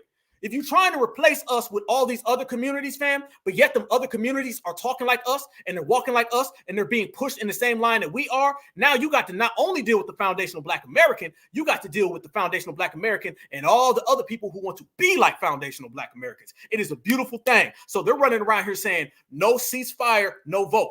They're saying we ain't going to vote for Jimmy Crow Joe Biden. Jimmy Crow Joe Biden is literally to the point, family, where he has people saying that they will leave the Democratic Party. Why are they saying they will leave the Democratic Party, y'all? They're saying they will leave the Democratic Party is because we have made it cool to call out the Democrats. If not, they've been running around here saying the same thing they were saying 4 fucking years ago. But guess what? Times have changed and we change it with it. Watch this right here. This is your average everyday Ken. Ken is out here now saying, I understand why. I understand why. Look at the influence, fam. I'm going to go through every single group in this country and show you that all Americans are following our lead And you know they're following our lead because they're using our verbiage and they are ready to leave the Democratic Party. The Democrats are in code red right now, not just because we ain't going to vote for them, but because we're telling other people that they shouldn't vote either. And we're saying it without even speaking it. Check this out right here, y'all. Here's the deal. There are lifelong Democrat voters who are now saying, that's my final straw. I will not be voting for Joe Biden in 2024 because he's funding a genocide and I can't bring myself to give him a vote. And then there are other Democrats saying, no, you have to vote for him. He's the lesser of two evils. If he loses, Trump wins, and Trump is way worse. So vote blue no matter who. I'm not telling you who to vote for. I myself am very torn because I am seeing the argument on both sides, but we have a year to figure it out. I will say this right now, though. Enough with vote blue no matter who. We have to completely eliminate that phrase from our vocabulary. Whoa. What? Hold up. Wait a minute. Are y'all seeing Mayo Matt? And Mayo Matt is saying we got to stop the vote blue no matter who. Now, who could be the first people to ever push back on that? Let me wonder. Let me guess. Let me think. Who was the first lineage that made vote blue no matter who not cool in these streets? Who was the first lineage that made it cool to call out the Democratic Party? And we did it once again. We didn't tell these people with words. We didn't speak to them. We were just doing our thing and they was watching us. See, foundational Black Americans, we have a very particular skill set. It is a phenomenal skill set. It is the skill set of being able to influence somebody without talking to them. When you don't even have to talk to these people and they do what you do. You don't have to utter one single word to them and then they follow suit. That is the FBA way. And all these other groups that's watching us. Don't we say it's all eyes on FBA? It's all eyes on us, family. If it's all eyes on us, then you can tell, family, we are the ones pushing that line and they ain't got nothing else to say. You ain't lying. Moisture Matt. Yes, that was moist all day long. Yes, he was. FBA all day, you guys. So it shows you right now, y'all, that out here, we are influencing everybody. So in one video, you just seen Palestinians saying, no ceasefire, no vote, which is directly bitten from us saying no tangibles, no vote. Then we flipped it, and then you got somebody who's clearly from the Skittles bag, and he's saying, if you run around here and say vote blue no matter who, I ain't voting for you. So they took both of our FBA talking points, and now they're running it back on the Democrats. All we got to do is be who we are. He wasn't done that. He wasn't done. Watch him literally break it down. And don't this sound just like what we be saying? With vote blue no matter who. We have to completely eliminate that phrase from our vocabulary because what does it let the Democratic Party know? Holy shit. We can literally do whatever the fuck we want and they'll vote for us anyway. This is great. What are Freeze. That is the actual Black American voting process for 60 years. That's our history of voting blue no matter who, and they don't have to do nothing for you. That's been going on with us for 60 years. We've been conversating about it now, and we've been making it cool to not do that no more, to now it's trickling to other communities, and they're saying it. This person is only saying that because our voice and influence has gotten so loud, they cannot stop it. Because what does it let the Democratic Party know? Holy shit. We can literally do whatever the fuck we want and they'll vote for us anyway. This is great. What are Democrats at the end of the day? They are still capitalist, greedy people who have no problem fucking us over to get what they want. Have they done things to help us in the past? Sure, but they have not done nearly enough. They are not helping us enough. They are still letting us down. That right there, family. This is coming from a community that gets every damn thing. This is what happens with people who get actual tangibles. This is how they're talking when they really get policies made for them. Y'all know Barack Obama, 1 Ho, he wrote a lot of laws for that guy's community, you know, his suspected community, which, you know, come on. That man got a whole lot of things from the Democratic Party. You mean to tell me, family, that that's how they're speaking when they get things? When you're actually getting policies, you're sitting there saying, no more of this, vote blue no matter who. No more of this, we need to just vote for the Democrats. So what does that tell y'all, fam? If the people that the Democrats literally give things to are saying that, then foundational Black Americans, who they never do nothing, are the ones influencing every goddamn body. Man, it is a wonderful day, y'all. It is wonderful because we are really outside and we really pushing the line and we are really controlling everything. But y'all know I can't stop there. We went from the Palestinians saying they not voting for Joe. Then we went to Moisture Matt, okay? He said he ain't voting. Y'all know we got Crooked Wig, TikTok, Zaddy Chaser, Zaddy Tap Dancers. We got septic rings. Now they're saying they ain't gonna do nothing with them. Yes, we do. Yes, we do. All we do, family, is we put receipts on the table. All right. These folks, they write it, we put it on the table. We cash them checks. So I'm gonna show y'all right now that not only is Moisture Matt in the Skittles bag, not only is Mr. Muhammad and the Palestinians, you're also going to see a Zaddy Chaser swirler saying that. When the Democratic Party loses the swirlers, you know they're in trouble. Well, guess what, family? They are losing the swirlers too, because this swirler right here said that she is done with Massa Joe. Check it out. They done made her little twirling, swirl ass pissed off, y'all. Check it out. Enjoy, because this is pure comedy.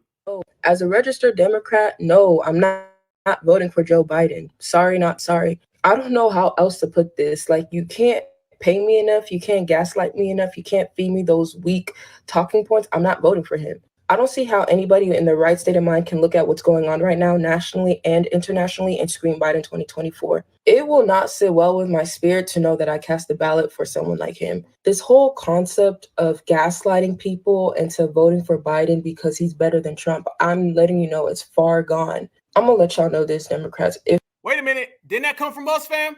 That came straight from foundational Black Americans.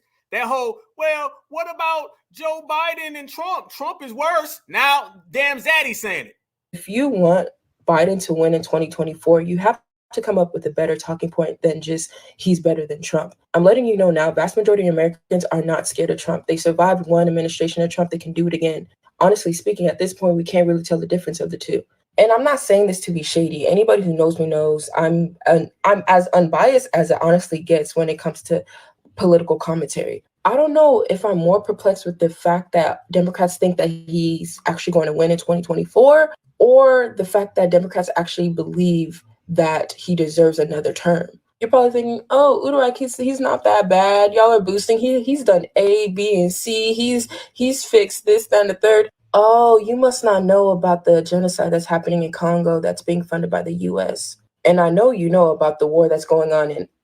I'm picking my words wisely because I made a video before and it got deleted. So bear with me. Democrats, just hear me out. Hear me out. Just put personal pride, personal ego aside and just listen to what I'm saying. If you want just even a fighting chance in 2024, Biden is not the answer. And Gavin Newsom isn't the answer either. I understand. No. What it is foundational Black Americans have influenced everybody. And now the Democratic Party doesn't know what to do, because without them fooling us, tricking us, hustling us to go vote blue, no matter who, ain't nothing never going to really move. They're getting further and further away from the Black folks save the election. Y'all know they was already getting that in play. They was already getting ready to say, Black folks save the election. You have my back. Okay. They was ready for that. But they seeing every passing day, they getting further and further away from that, y'all. Further and further away. And that's a good thing because we are the ones doing it. So when their voter block is actually not voting for them, what they going to do about it? Not a goddamn thing. Not a goddamn thing, family. This election is going to be something else. This election is going to be something else because we've been gatekeeping. We've been out here gatekeeping the community. We've been allowing everybody to know front and center that you are dealing with a different generation. You're dealing with a generation that is not about them games. You're dealing with a generation that done brought some folding chairs, all right? And the folding chairs didn't just get put back at the damn table, all right? We didn't leave the folding chairs at home. We go to the store with them. We go to the gas station with them. We go to the park with them. Obviously, we go to the riverfront with them, all right? They came with us. I know they wanted us to put them away when it came down to the summer passing. No, we brought them in the autumn. We brought them in the fall. We brought them all the way through the winter. We got them in 2024. Brothers and sisters, keep them with them at full time. All right. I know I told y'all I got about 4, 5, 6 of them, and it's going to stay that way. We bringing that folding chair political energy. All right. They never seen us with folding chair political energy. They never seen us with that folding chair social energy until today. So we're gatekeeping everything. And one of the things I spoke about in the space that we held the other day, we did a year in review, family. I appreciate everybody who came through on the actual space that we did live. I posted it yesterday. I appreciate everybody who came through. One thing I pointed out, family, was when it comes to politically, we got everybody charged. But also, like we said, when it comes to socially and things that we created, hip hop. When you start talking about hip hop, family, foundational Black Americans, we've been going back and forth with all these people every week. There's somebody else saying that they created hip hop. They've been saying it's us. We done threw some folks all the way out the paint. All right. We done did that. We done put out all the trash. All right. They're going to be there. And as I say, they ain't never coming back. Once your ass get thrown on the corner like it's trash day, you can't walk back in the house. All right. Now, when you start talking about hip hop, y'all ain't lying. Boy, y'all put the photo chairs. Yes. Them photos, you see them? 1, 2, 3, 4, 5, all the way across. We done brought all the folding chairs with us in 2024. Political folding chair, social folding chair. And we got that hip hop folding chair energy too, y'all. Did y'all see the way 2023 ended? A lot of y'all saw that Dr. Umar video where he starts talking about hip hop and he starts talking about Eminem. All right. He said straight up that Eminem, ain't no way Eminem could ever be the best rapper. All right. Y'all know I go back and forth with Umar. He be on some off-code stuff. I got respect for Umar when it comes to actually focusing on Black empowerment. Other things, whatever. But here's the thing. We can disagree as long as we don't disconnect. But at the end of the day, a lot of brothers and sisters agreed. And do you know in 2023 it ended when Eminem was trending and you had all these people that were coming out trying to say that Eminem was better than Tupac? Yes. When you say that Eminem is not a great rapper, they say Eminem is the greatest rapper. Now, mind y'all, how many of y'all ever heard Eminem at the club? How many of y'all ever heard Eminem at a cookout? How many of y'all have ever heard Eminem in any realm of foundational Black American gatherings? The only time you ever heard Eminem is either when a W drove down the street or you was watching MTV or you seen some depressed ass W who hates his mom and dad. That's the only time you ever heard him. Foundational Black Americans never stood and listened to Eminem like that. Let's just be clear. They'll say, well, he sold 20 million records. Yep. And about 19 million of them was people who were non of the lineage. And this is what happens when you do not gatekeep your culture. People start coming out and trying to dictate. You got to understand, Jane Elliott just came out and told us that she's Black. Jane Elliott said, you ain't Black, she is. Tim Wise disrespected Frances Cress Welsing. You feel me? And now you got people coming out and trying to rewrite history. You done seen every single community. Fat Joe came out for his people, said that they started it. And then Busta Rhymes came out with his people, said they started it. Now you see people coming out and saying Eminem is the greatest of all time. This shit was trending on social media that Eminem is the greatest rapper of all time. He could not stand next to your average foundational Black American. Putting words together and rapping are two different things. Making sense and just babbling are two different things. Having skill, having talent, and being gifted are two different things, okay? Talented versus gifted. When you start talking about foundational Black Americans, when you start talking about the best of the best, I ain't talking about some of these young little rappers today, and half of them ain't even FBA anyway. I'm talking about the greats of the greats. I'm talking about Mount Rushmore. When you start talking about them, that's gifted, all right? When you start talking about Eminem, you're talking about talent. Nobody in our community responds to or relates to somebody talking about they want to harm their baby mama. That is not what we do, okay? Let's just say what foundationals have been saying for years about Eminem. Nobody was running around here ever sitting there listening to no goddamn music where somebody's talking about putting their baby mama in the trunk.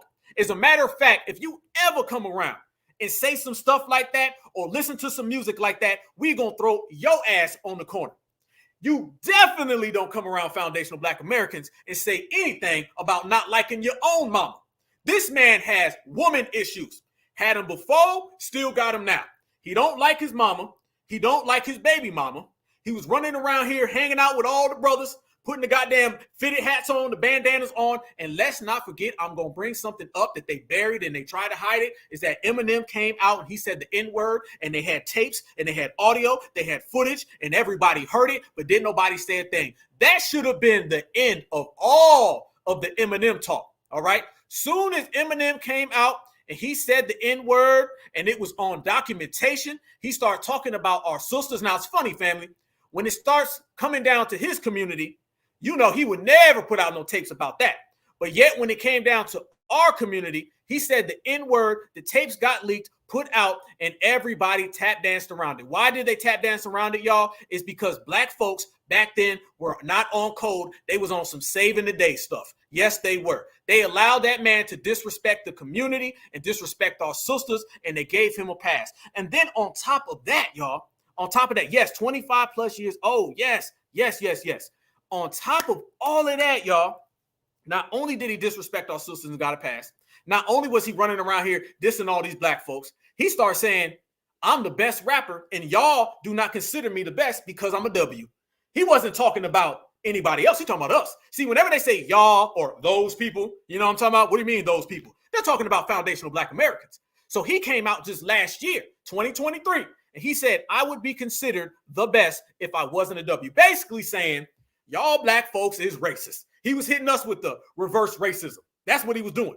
And now Dr. Umar came out and he said simply no. And Dr. Umar said a lot of things that a lot of brothers and sisters feel.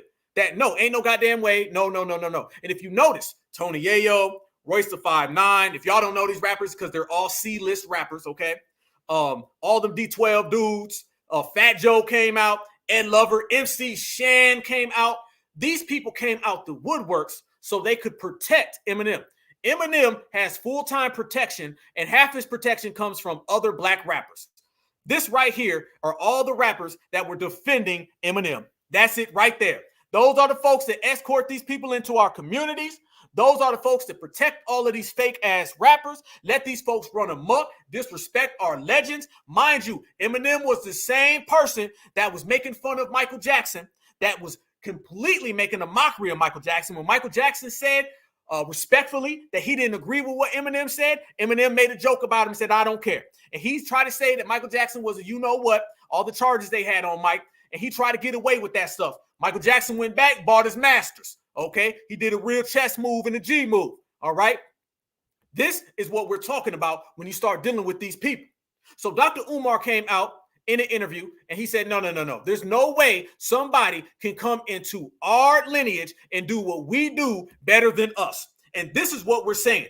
There are people that will rush to make everybody who's an outsider better than us who are insiders. No other community does that. You ain't going to see nobody from the dominant society saying that a sister can make better country music than Dolly Parton. As a matter of fact, when Whitney Houston came out and did I Will Always Love You from the Bodyguard soundtrack, a lot of people don't know that was Dolly Parton's song, okay? All right, I Will Always Love You, which is Whitney Houston's biggest record. That was an actual Dolly Parton song, and she completely destroyed Dolly Parton. It's to the point where don't nobody even know that was from Dolly Parton, all right? But if you go around any W, they do not play or acknowledge Whitney Houston, all right? The average person forgot that was even a Dolly Parton song because Whitney Houston completely knocked it out the park. And the W's, they never said, well, Whitney's better than Dolly now. Nope, man, we need to support Whitney. They never said that. They just acted like it didn't happen. Y'all remember when Beyonce made that country song and they said, nope, we ain't going to put Beyonce at these awards. Nope. They were gatekeeping their culture. You will never see a black person make a salsa song and say, well, you're the best. You're better than all the other salsa singers or reggaeton, whatever they make. Okay. Nobody else is ever going to allow someone from outside the community to be the best ever, except for a bunch of off-coded counterfeit ass black folk. They're going to always do it. The same people that be out there hugging on Jane Elliott are the same people that going to be out there hugging on Eminem, Fat Joe, and all them other people. That's just the way these people be. They be escorted, right? So Dr. Umar simply states that. And then what ended up happening afterwards, family? For the last week, family, every single person y'all can think of. As a matter of fact, let me show y'all this right here. Every single person y'all can think of came out the woodwork and they was mad as hell at Dr. Umar. And you know it's something because I'm going to actually point out Dr. Umar was 100% correct. And I stand with Dr. Umar on this subject. Y'all look at MC Shan. Look at MC Shan right here, y'all. MC Shan, that guy right there, clearly has personal problems. Oh, yes. Wait a minute. Forget MC Shan. Hold up. Yes. Wait a minute. The national anthem. Let's go there. Whitney Houston's my favorite singer. I don't know if y'all know that, okay? The national anthem. Whitney Houston had what is considered by everybody the best national anthem performance of all time. I think that was 1990 or 1991 at the Super Bowl when the Buffalo Bills played the New York Giants. And she had the best rendition of the national anthem to where every single person, let's get Shan off because he's disrupting what I'm saying. every single person who ever sings the national anthem tries to live up to what Whitney did at that Super Bowl, and they cannot do it. She had the whole audience crying, everybody. That song and her rendition of the national anthem that she sang in 1990, 1991 was so big that after 9/11, they actually packaged it and reintroduced it, and they put it back out, and it went to #1 on the Billboard. You're talking about a song that she sang, the national anthem, and it came back 10 years later after 9/11 and was #1. She sang the best one ever, okay? This is what we're talking about. And I guarantee you, if Christina Aguilera, somebody saying right now, they be saying, well, Whitney was good, but, you know, we're not going to talk about it like that because we don't want to share. This is what these people do. They do not want to share. So as we're sitting there talking about that, MC Shan, y'all, who clearly has all types of issues, if washed up was a person, and I mean washed up career because he might not have washed up any other way. Look at this dude right here. Out of all them issues that he got going for his cell family, he found the time to make a 5-minute video defending Eminem and going in on Dr. Umar. Ain't done yet. Ed Lover. Ain't nobody seen Ed Lover in years. Ed Lover is a failure. Ed Lover has flopped. He ain't funny. He get G-checked left and right. He came out and was defending him. This is right there. Ed Lover with Eminem. All right. So you already see what type of time Ed Lover was on. And this right here was the Eminem around the time when he was running around here saying the N-word about our sisters. If you look at that right there, he was in full DMX mode. He was trying to look like he was a rough rider from Yonkers, New York. All right. This is what we talking about, y'all. He was running around here dressed like that, speaking on our lineage, heritage, and culture. And folks was literally out here trying to say that he could stand next to any foundational Black American. You are lying. Ain't no way. So Dr. Umar came out and he said this, and this is what Dr. Umar said in return. After he said that, and everybody was trying to disagree with him, and everybody was mad at him, Dr. Umar came out, and this is what he said about all the Black folks who came and were disrespecting him and defending Eminem. Not only can they do it better than 2 billion Africans on the planet, you're saying they can do it better than all of the billions of Africans that have ever walked the planet Earth. You know, and I know that that is absolutely ridiculous. You know, and I know that that is absolutely ridiculous.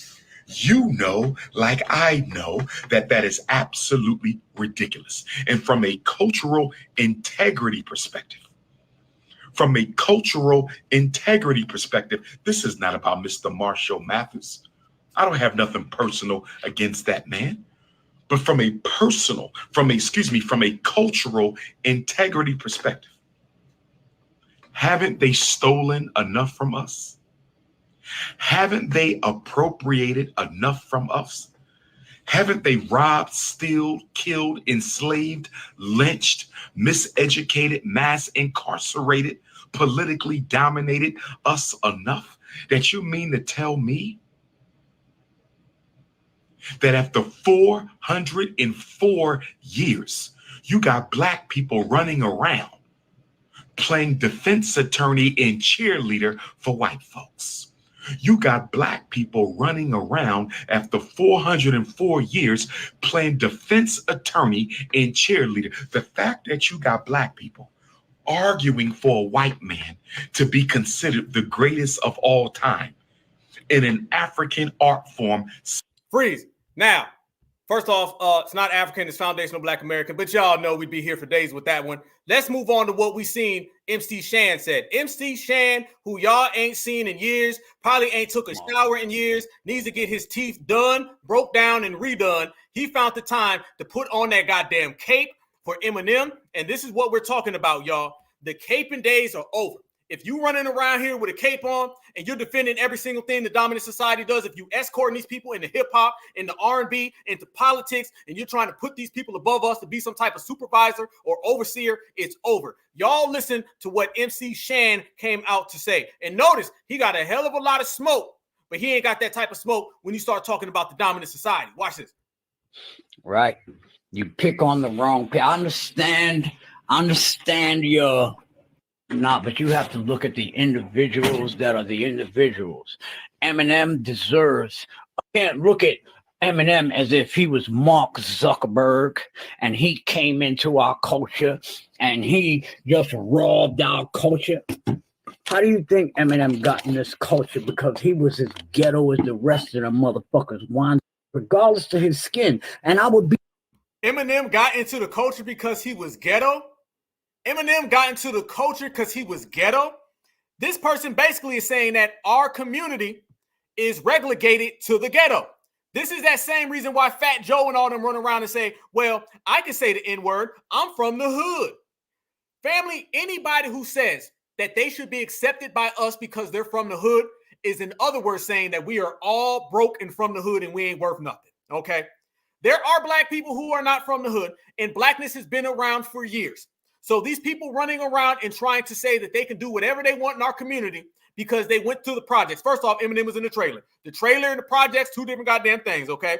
One person actually cleans themselves, the other doesn't. One person does not do meth, the other does. One person is knocked out off of fentanyl, the other isn't, all right? So MC Shan is pulling the same exact thing that everybody else does. Be the biggest hit. I produced the biggest reggae artist ever. Bigger than Bob Marley. The Guinness Book of World Records says so. And so who am I to sit here? Snow is as ghetto as I am. I would go anywhere with Snow in the ghetto before I would go some people that I grew up with. Because that's in him, the ghetto, okay? They may be white and can do what they do now and think. Don't be jealous of that. I'm not jealous because Snow can do a whole bunch of things that I can't. I remember Snow taking me to the mountains of Whistler, where I was the only black person there. But he was part of our fucking culture, son. You know what I'm saying? By the way, is he tweaking? Is he shaking and tweaking, y'all? I think this man is really, really tweaking, fam. He was really having the shakes. Really, really genuinely having the shakes, y'all. And notice he said, fam, he said something about snow. What the hell that got to do with anything? He's talking about, I went to the snow, man, and I was on the skis, man. That literally has nothing to do with what we're talking about. This is the reaching they will do to make excuses for Massa. He's part of Eminem, part of our culture, Dr. Umar. You can't look at Eminem as if he was a Mark Zuckerberg, and I love Eminem. Eminem loves me. He's mentioned me on the. Listen to that. There you go, family. He admitted it. You knew love was coming. This is what I'm saying, family. We'll let them talk. Let them talk, and they're going to tell you why. This has nothing to do with hip-hop. This has nothing to do with who's the greatest. We all know Eminem ain't nowhere near the greatest. This has everything to do with he loves Eminem. And then he just tells you right here, family, that he loves Eminem. He's part of Eminem, part of our culture, Dr. Umar. You can't look at Eminem as if he was a Mark Zuckerberg, and I love Eminem. Eminem loves me. He's mentioned me on the Grammys, wherever he was. You can't look at Eminem as if he was a Mark Zuckerberg, and I love Eminem. I love Eminem. I love Eminem. Eminem loves me. I love Eminem. Eminem loves me. He's mentioned. Sorry, I had to do that. Right there, y'all. That's exactly what he's talking about. He said he loved Eminem and Eminem loves him. They got a whole dating game thing going on. He loves Zaddy too. And he loves Massa. That's what it is. It ain't about just loving Eminem. You love Eminem's complexion. And therefore, you're using his complexion and your love for his complexion to elevate this man above our community, y'all. This is what we be talking about. And let me say this too, family. It's clear that MC Shan, he doesn't just love Eminem. He doesn't just love Massa. He also loves fentanyl. He also loves meth. He probably also loves crack cocaine. He loves a lot of things, family. And I guarantee all of them are anti-foundational Black American and are pro-Massa and pro-Zaddy, y'all. That's just the way the ball bounces. We ought to see it, and we saw it, and we represent it. Now, look at this, family. Somebody tweeted this the other day. I just saw this, family. Check this out. And this makes a lot of sense. It said, Eminem, Democrats, W culture, vultures, and interracial dating. A lot of us show how not fully pro-Black we are. Y'all get on multiple social media platforms and get pissed at a Black person or Black people that do not regard these people like y'all do. That is what we say. Those people who are all about Massa, they get mad at anybody else who is against Massa. If you go against Massa, family, if you don't go against, put it this way, if you feel that the dominant society is not better than you, these people get mad at you. If you feel Jane Elliott ain't grandma, they get mad at you. You feel that Joe Biden ain't grandpa, they get mad at you. You feel Eminem ain't the greatest, they get mad at you. And that's the type of sucker energy that we are running out of the paint this year, and we will continue to do it. I got one more receipt. Ed Lover, he came out. We're going to go ahead and put Ed Lover on that line too. Ed Lover, he came out, and ain't nobody seen Ed Lover in years. Check out what Ed Lover said. And I want y'all to catch the part when he starts going and defending Eminem, and then he said that Eminem is his friend. Opinions. Dr. Umar recently said that Eminem can't be one of the greatest of all time because he's not African American. Dr. Umar, please. Please. First of all, the one thing I want to know is, and I think I need to Google this, where did you get your doctorate?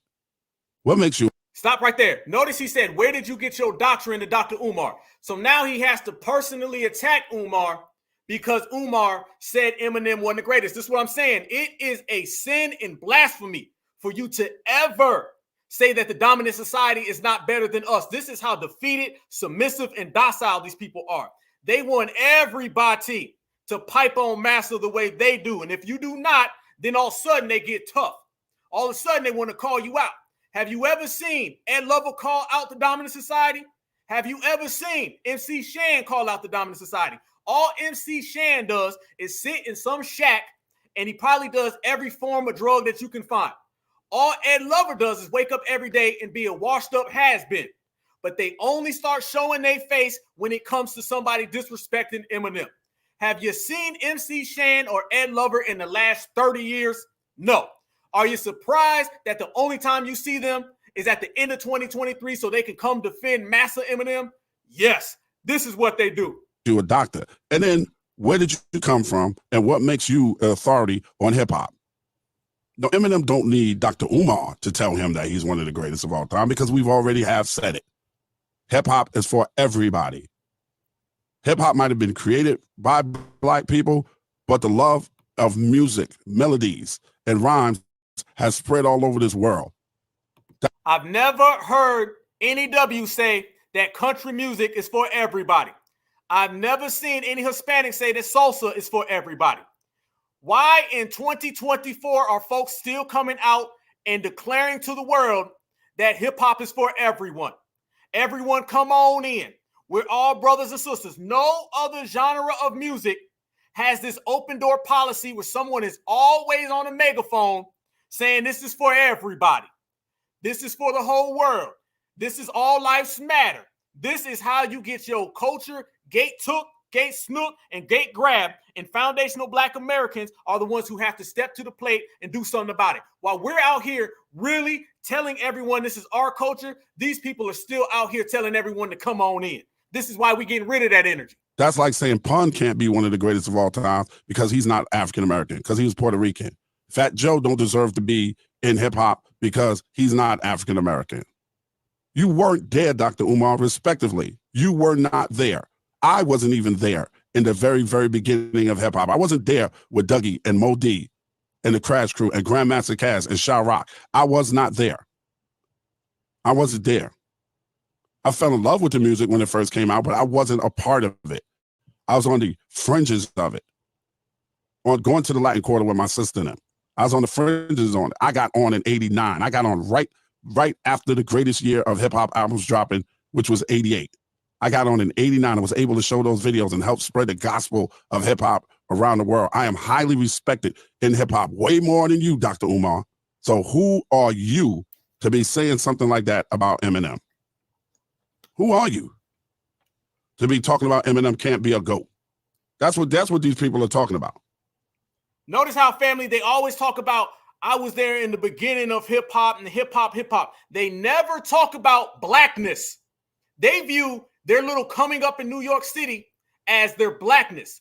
They feel that Blackness and hip hop are not the same. This is why we have these issues with these folks. They don't feel that being Black and being a part of hip hop even matter. This is the type of time they're on, y'all.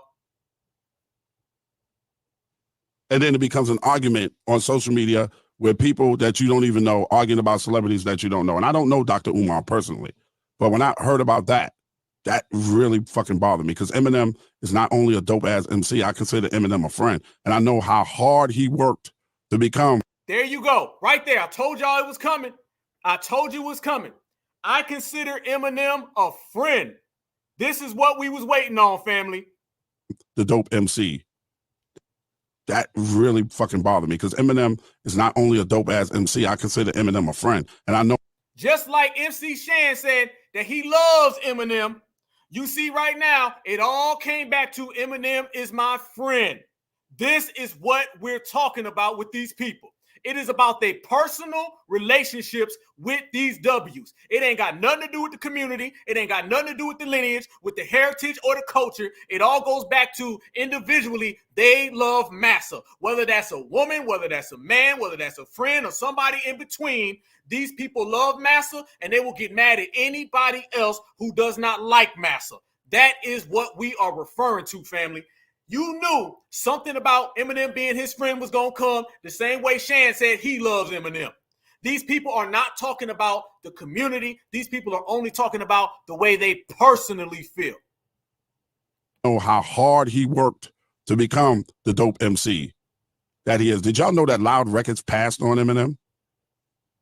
They said when they heard the demo tape, I got this from my man Dan Tanner, that he was just rhyming, just like he didn't have songs together like he did when he got with Dre and got cultivated. And Dre heard something in that dude. Enough of that. Now he's talking about Eminem got cultivated. Hold on 1 second, y'all. He's saying Eminem got cultivated. Eminem did this. None of that has anything to do with what we're talking about. Everything that he's saying, fam, is exactly a lie, and it is completely irrelevant to the situation. He continues to go forward, family, and make more excuses. Watch the rest of this right here.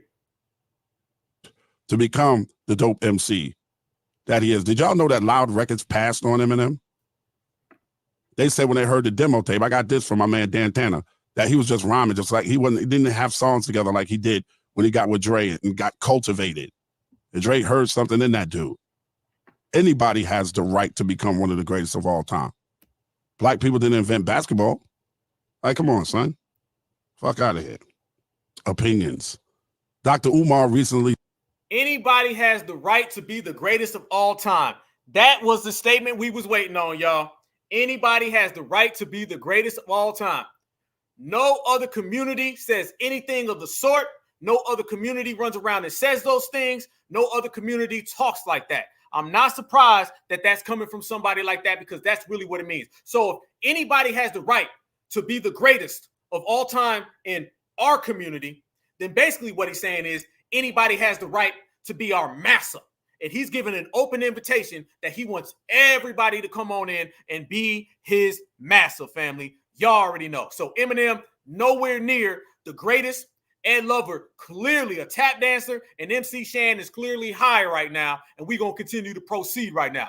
When you start talking about people getting mad and getting upset, we always say it's going to be the Democrats. It's going to be these hip hoppers. It's going to be everybody else, right? Check this out right here, family. Now we got to go in on some of these moisture-crats. That's some energy we got to get out the paint. These moisture-crats been running around here getting real mad. Who be the main ones getting mad at foundational Black Americans? It's these moisture-crats. The Democrats got a whole thing of a bunch of moist-ass dudes, and they always get mad at other Black folks. Either they get mad at women and talk like they're women, or they get mad at men and talk like they're women. And they got a whole thing of Skittles bags. They got a whole thing of Starburst, fruit by the foot, and fruit roll-up people, and they always come after foundational Black Americans. Y'all remember that one lady, that Asian lady that always be going in on Jamaica, and she be just ripping Jamaica to shreds? Y'all know she has been coming out, and that's funny. I be laughing. Jamaicans, a lot of them tethers, they be always over here in our business, but at the end of the damn day, family, I'm looking at their business, and they got this lady going wreck on them. It's funny. She's running around now, and she's saying that she ain't voting for Jimmy Crow Joe. Yes, or she don't support Jimmy Crow Joe, right? Now, y'all know they done sent the super moistest of the moist fruit roll-up dude in the earth, and he is coming at this woman right now. So we have a little bit of Jamaican massa versus the fruit roll-up audience, fam. I want y'all to check this out right here. This shows you again, fam, why we got everybody against the ropes, because they sending in the moisture-crats. Party both know that there are other options. They know that Biden is unpopular. They know that he is losing support, but he won't step down. And as of yet, the party hasn't put anybody else up. If Biden loses the 2024 election, it is that arrogance and inaction that is to blame. Girl, what is you talking about? There is nobody else but Biden. First of all, nobody. They go to moisture-crat, y'all. They go to moist. There you go to moist right there. He bringing all that moist energy, family, to the election. voting for Marianne Williamson because she's crazy. Nobody's voting for Cornel West because he got too much baggage and won't pay child support. Dean missed the damn deadline. Then you must be talking about voting third party. You are aware that third parties ain't even going to be on every motherfucking ballot in the United States, meaning even if they won every damn state, they still wouldn't have enough electoral votes to become president. So what the hell are you talking about? I'm sick of you every damn day after goddamn day coming on this TikTok app trying to cause voter suppression. It's people like you who will weaponize their person of color, trying to be the model minority, just like the very people who challenged affirmative action and got it removed.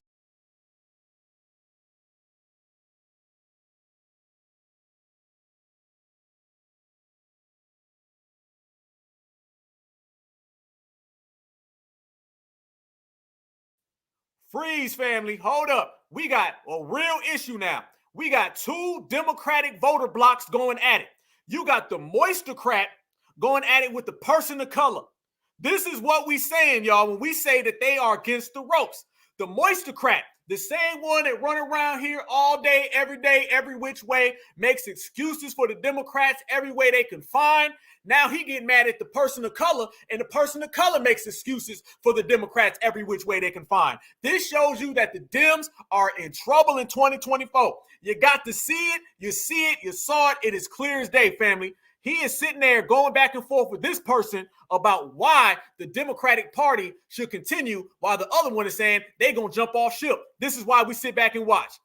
It only hurt their own motherfucking asses, according to the LA Times, because the APAC community has been affected since affirmative action has been taken down because y'all thought it was going to hurt African Americans. I am sick of motherfuckers like you constantly weaponizing your person of color to hurt black people. Shut the fuck up. No, no, because they quick to weaponize they Skittles bag. Now it's funny, the Skittles bag guy, he's saying that the person of color weaponizes that, and then the person of color saying that the Skittles bag weaponizes that. You got two Democratic pawns going at it. And the reason why they going at it, fam, is because foundational Black Americans have told everybody that we ain't rocking with the Democrats. And now a couple people of color saying they ain't rocking with the Democrats. And that done pissed off the Starburst who wants to continue fucking with the Democrats.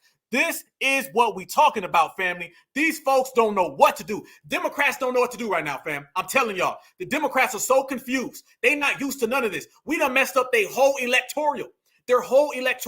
This is why when you see them speaking, fam, they are shook. They don't know what to say. They flip-flopping all over the place. They contradicting each other. When the Moistercrat is going at the person of color and the person of color is going at the Moistercrat, all based on foundational Black Americans setting the precedence of leaving the Democratic plantation, this is what you get. Trust me, y'all, they would not be having this conversation if we didn't make it cool to get off the Democratic plantation.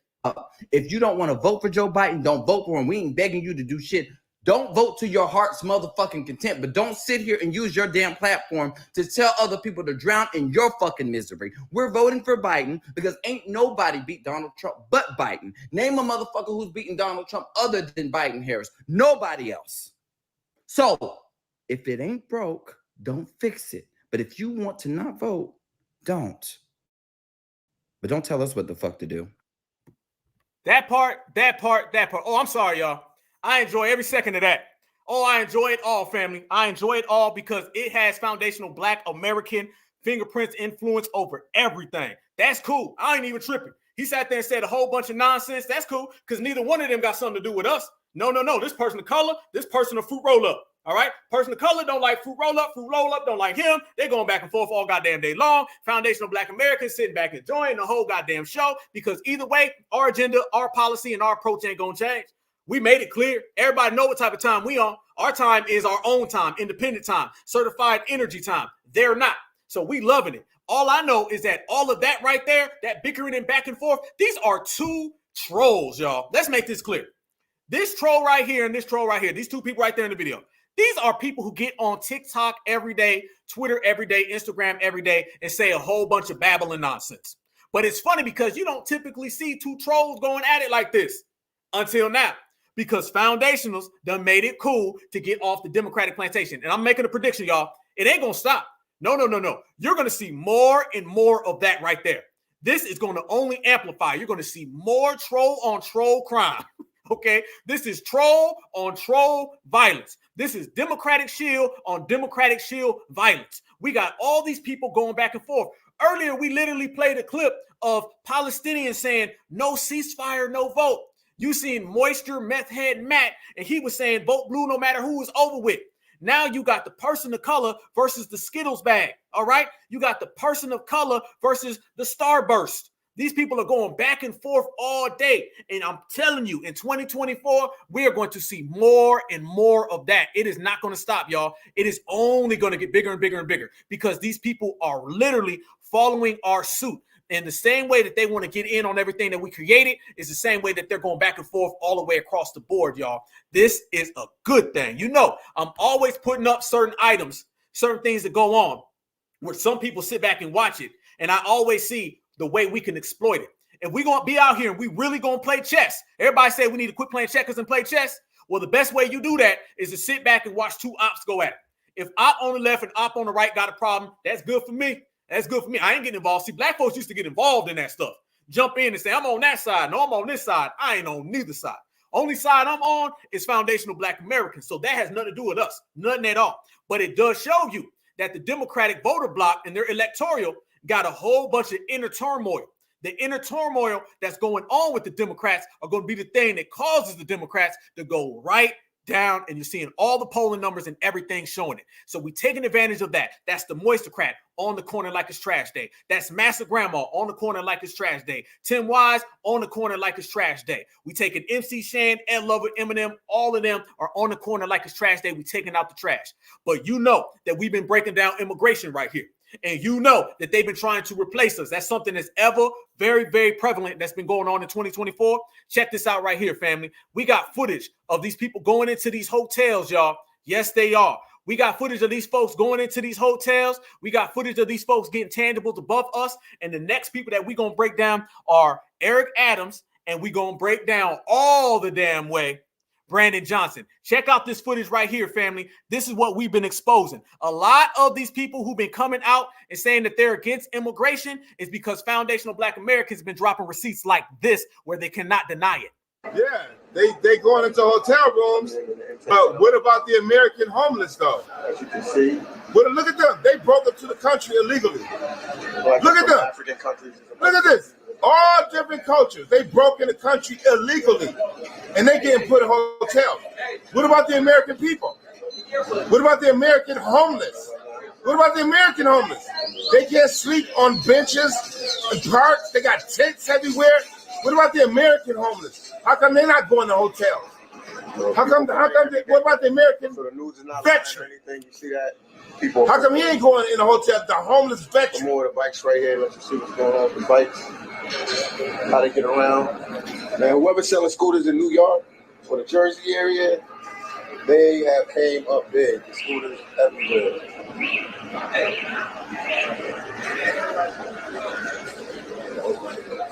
Boom. We've been the ones right there, family, telling everybody that. That man sat there and he said every single thing that we've been saying because these people been in our communities. So now they're coming out and saying, well, why is this going on? Why are these people getting everything above us? How come these folks are getting put in hotels and we not? You notice every single thing that we've been showing are foundational Black American talking points that are being adopted by everybody else. Did y'all see Kamala got pressed by the Palestinians? Yes, indeed. Now, who been giving this full court press? Who been really running up on these politicians and getting genuine answers? We have. Now they have themselves a Palestinian problem. And it's all because people now are following the full court press that we've been creating. Check this out, y'all. With you, we work with you, we talk with you, we organize with you, we pray with you. We do so much work together. And just in this holiday season, which should be a joyful time of year, we just wanted to have the opportunity to give all. Did you know that Bethlehem, baby Jesus under rubble? Why did you want to be fire?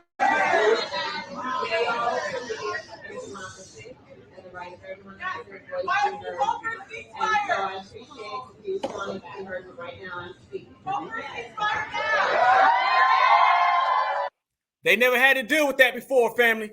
That's something that they never had to deal with until now. Now they have to deal with this because foundational Black Americans, again, y'all, are setting the precedence. Nobody was out in the streets protesting until us. Nobody was demanding tangibles until us. Nobody was holding politicians accountable until us. Now, all of a sudden, you're seeing that right there. So everywhere these people go and everywhere they pop up, they have to deal with the fact that they may be approached by somebody speaking what we've been speaking because they've been taking our talking points. Our influence goes everywhere, y'all. Check this out right here. We ain't done.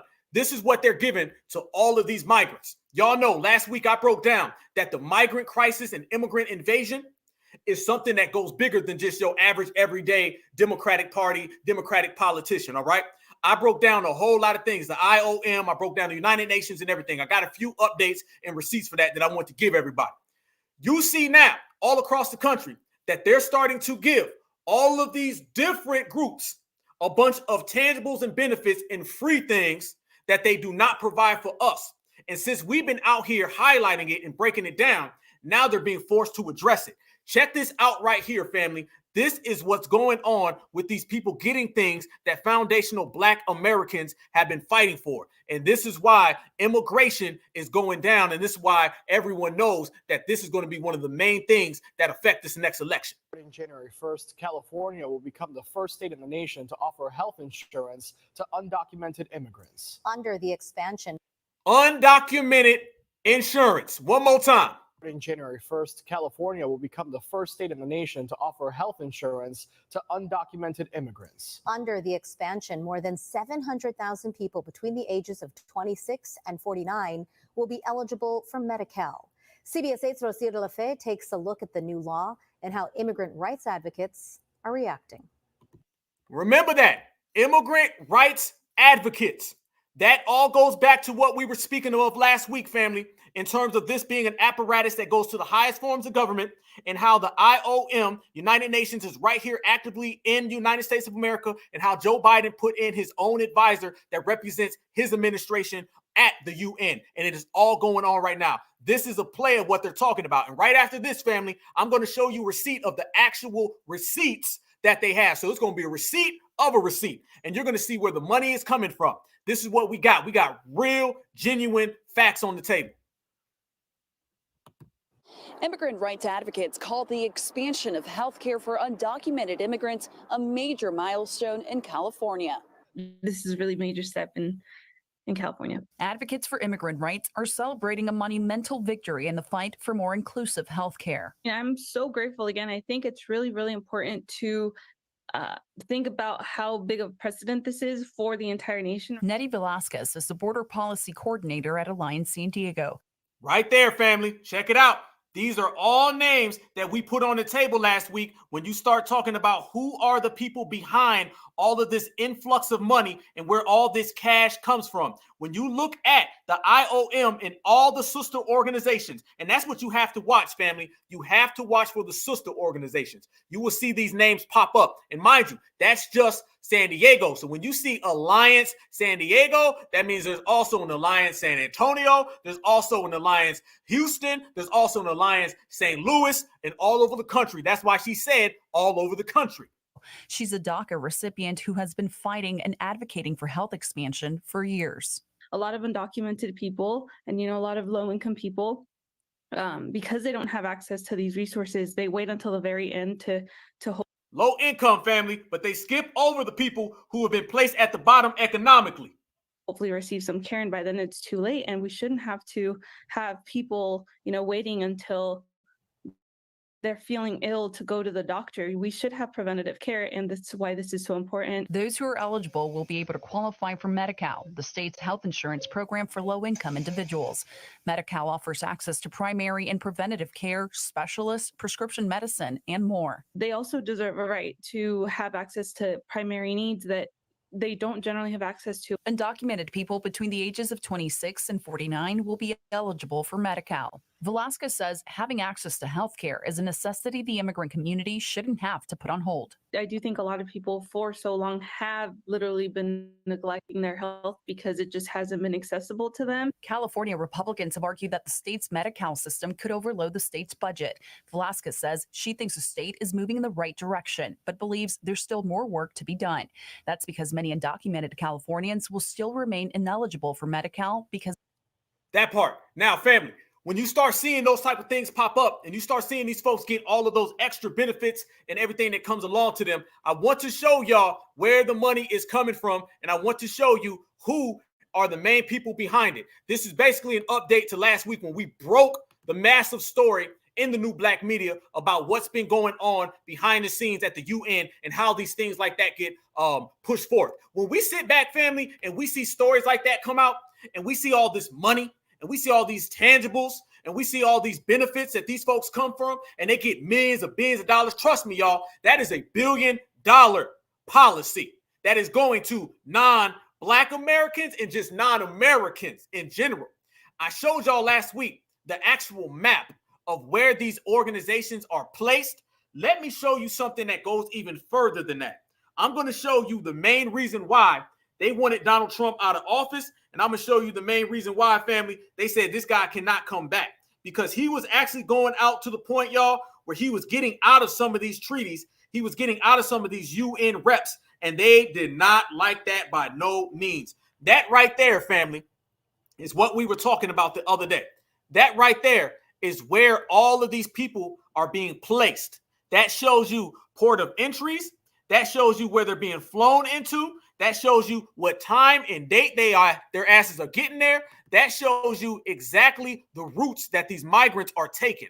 Everywhere you see that, family, you are going to see an influx of migrants. And the majority of that is in our communities. Mind you, our communities are the ones that are faced with the burden of having to pay for all of that. Your taxpayer dollars, my taxpayer dollars, our taxpayer dollars, all goes to that right there. This is where they're being picked up, where they're being dropped off. This is where they're getting all the goddamn money, and you can see it clear as day. Now, y'all, this is where it gets even better. This right here is what it looked like when Donald Trump was president. Those organizations that stretch all the way across the world in the UN, that was literally in like 700 different places. When Donald Trump was president, he actually withdrawed from that. And this is the map of what those United Nations migrant programs look like when Trump was president. Check it out. The result of the United Nations General Assembly vote for the endorsement of Global Compact on 19th of December, 2018. Green equals voted for, and red equals voted against. If you clearly see Donald Trump, when he was president, he got out of that. And now you see that the United States of America was basically one of the only three. And technically, when you see Alaska up there, that's United States, family, not the surrounding places. So one of two places denied that. And one of those two places was the United States of America. That is what happened to the migrant programs when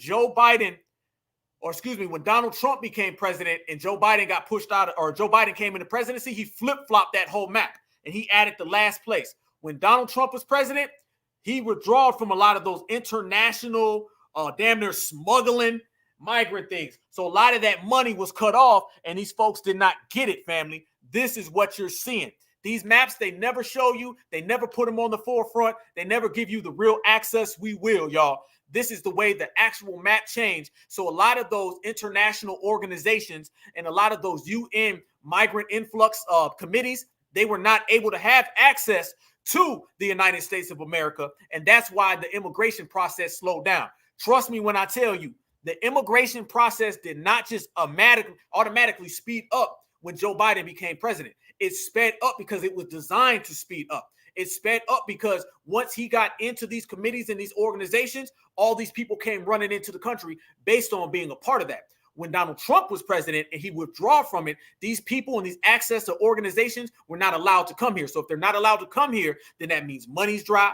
That means all these influx of the billions and trillions of dollars, all these programs, all these advisory committees, all of that got shut down. So when you start talking about the 2024 election and you start talking about immigration, you're not just talking about right here in the United States of America, you're talking about the UN and bringing migrants all the way around the world. So either America is going to be a country where the borders are open, and I'm not just talking about people coming in from the southern border. I'm talking about all the people being flown in. Either you're going to have somebody who is down with all those international organizations for migrants to move around the world and come right here to America, come right here to our communities, or you're going to have somebody who drops out of that and then you end up getting a map just like that. That's what it all going to boil down to. And this is why in this election, immigration is going to be such a big thing. And let me say this, family. There are trillions of dollars at stake in this next election. When I say there's trillions of dollars at stake for the next election, I mean trillions. Either they are going to spend trillions of dollars bringing these people in from all over the damn world, or we're going to close them borders and they're not going to be able to bring these people in from all over the damn world. And foundational Black Americans are the people at the forefront of this. Let me run this back and show y'all this. When I say that this is a $1 trillion multi-continent apparatus to move migrants all the way around the world and come into our country, and then I say you got one president who is completely with it, and then you got another president who is completely against it. You got the contrast.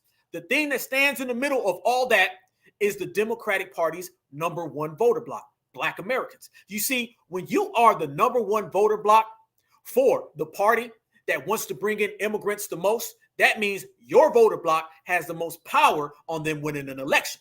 Them winning an election means that they will put forth all of those policies. So it all comes back onto us. We have the power to bring down the Democratic plantation and put a big stop to immigration.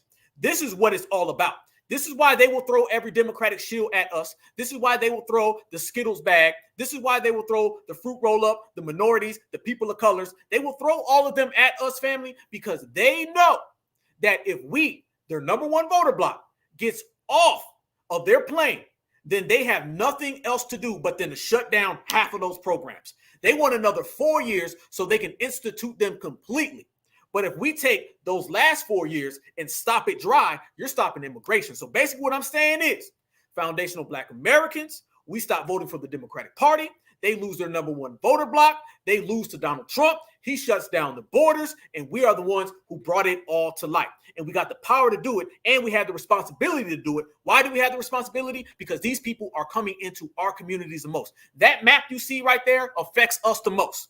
That map you see right there has more of a harm on our people. We put up video after video after video of these people coming into our communities, these people kicking our little league kids out of their own gyms, and we got it all on the table. So the evidence, the facts, and the receipts are all on the table. Now it's showtime. It's 2024, y'all, and this is the season. This is the election. This ain't 2 years from the election. This isn't 4 years from the election. The election is now. 2024 gonna be wild and crazy, y'all. It's gonna be a hell of a year. And what we do socially and politically is gonna affect everything. And I love it because we're on code. You know, when you go into the year on code, you feel different. You move with that bop. You got that step. When you move into the year and you see folks out here tap dancing and butter biscuit chasing, it's like, what the hell they gonna do? Well, all the what the hell they gonna do energy, we done threw all that shit out.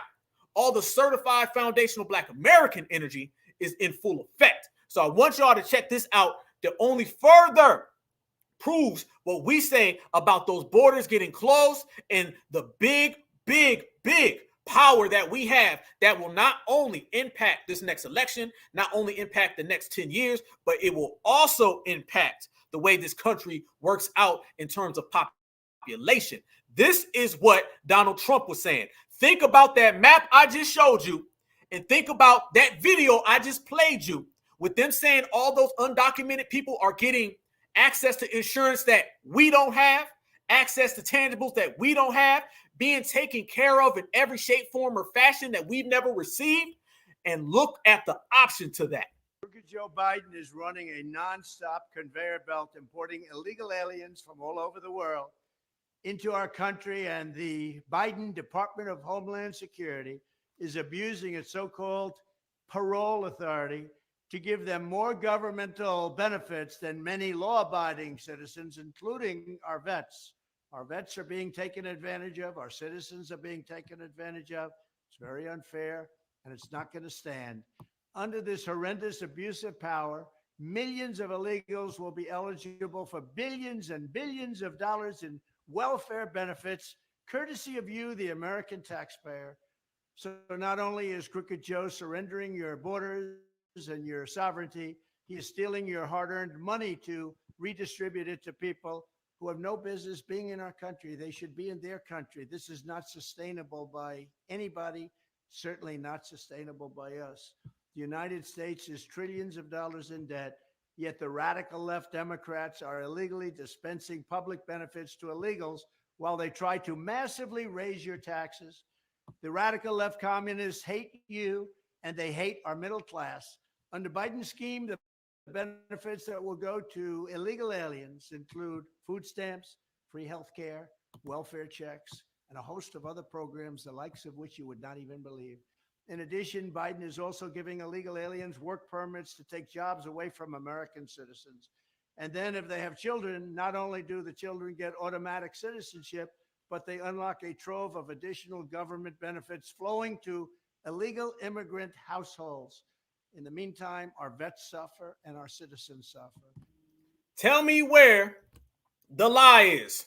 Now, whether somebody supports Trump, they don't, whether they're just making the decision, I'll get Joe Biden out of office to stop immigration to any means, that's another conversation. But we know for a fact what he said about what Joe Biden is doing is clear as day, and it ain't no secret. Everybody knows what's going on in this country with immigration. And I want the whole family to understand, in terms of immigration, we are bringing in more people than any country in the world.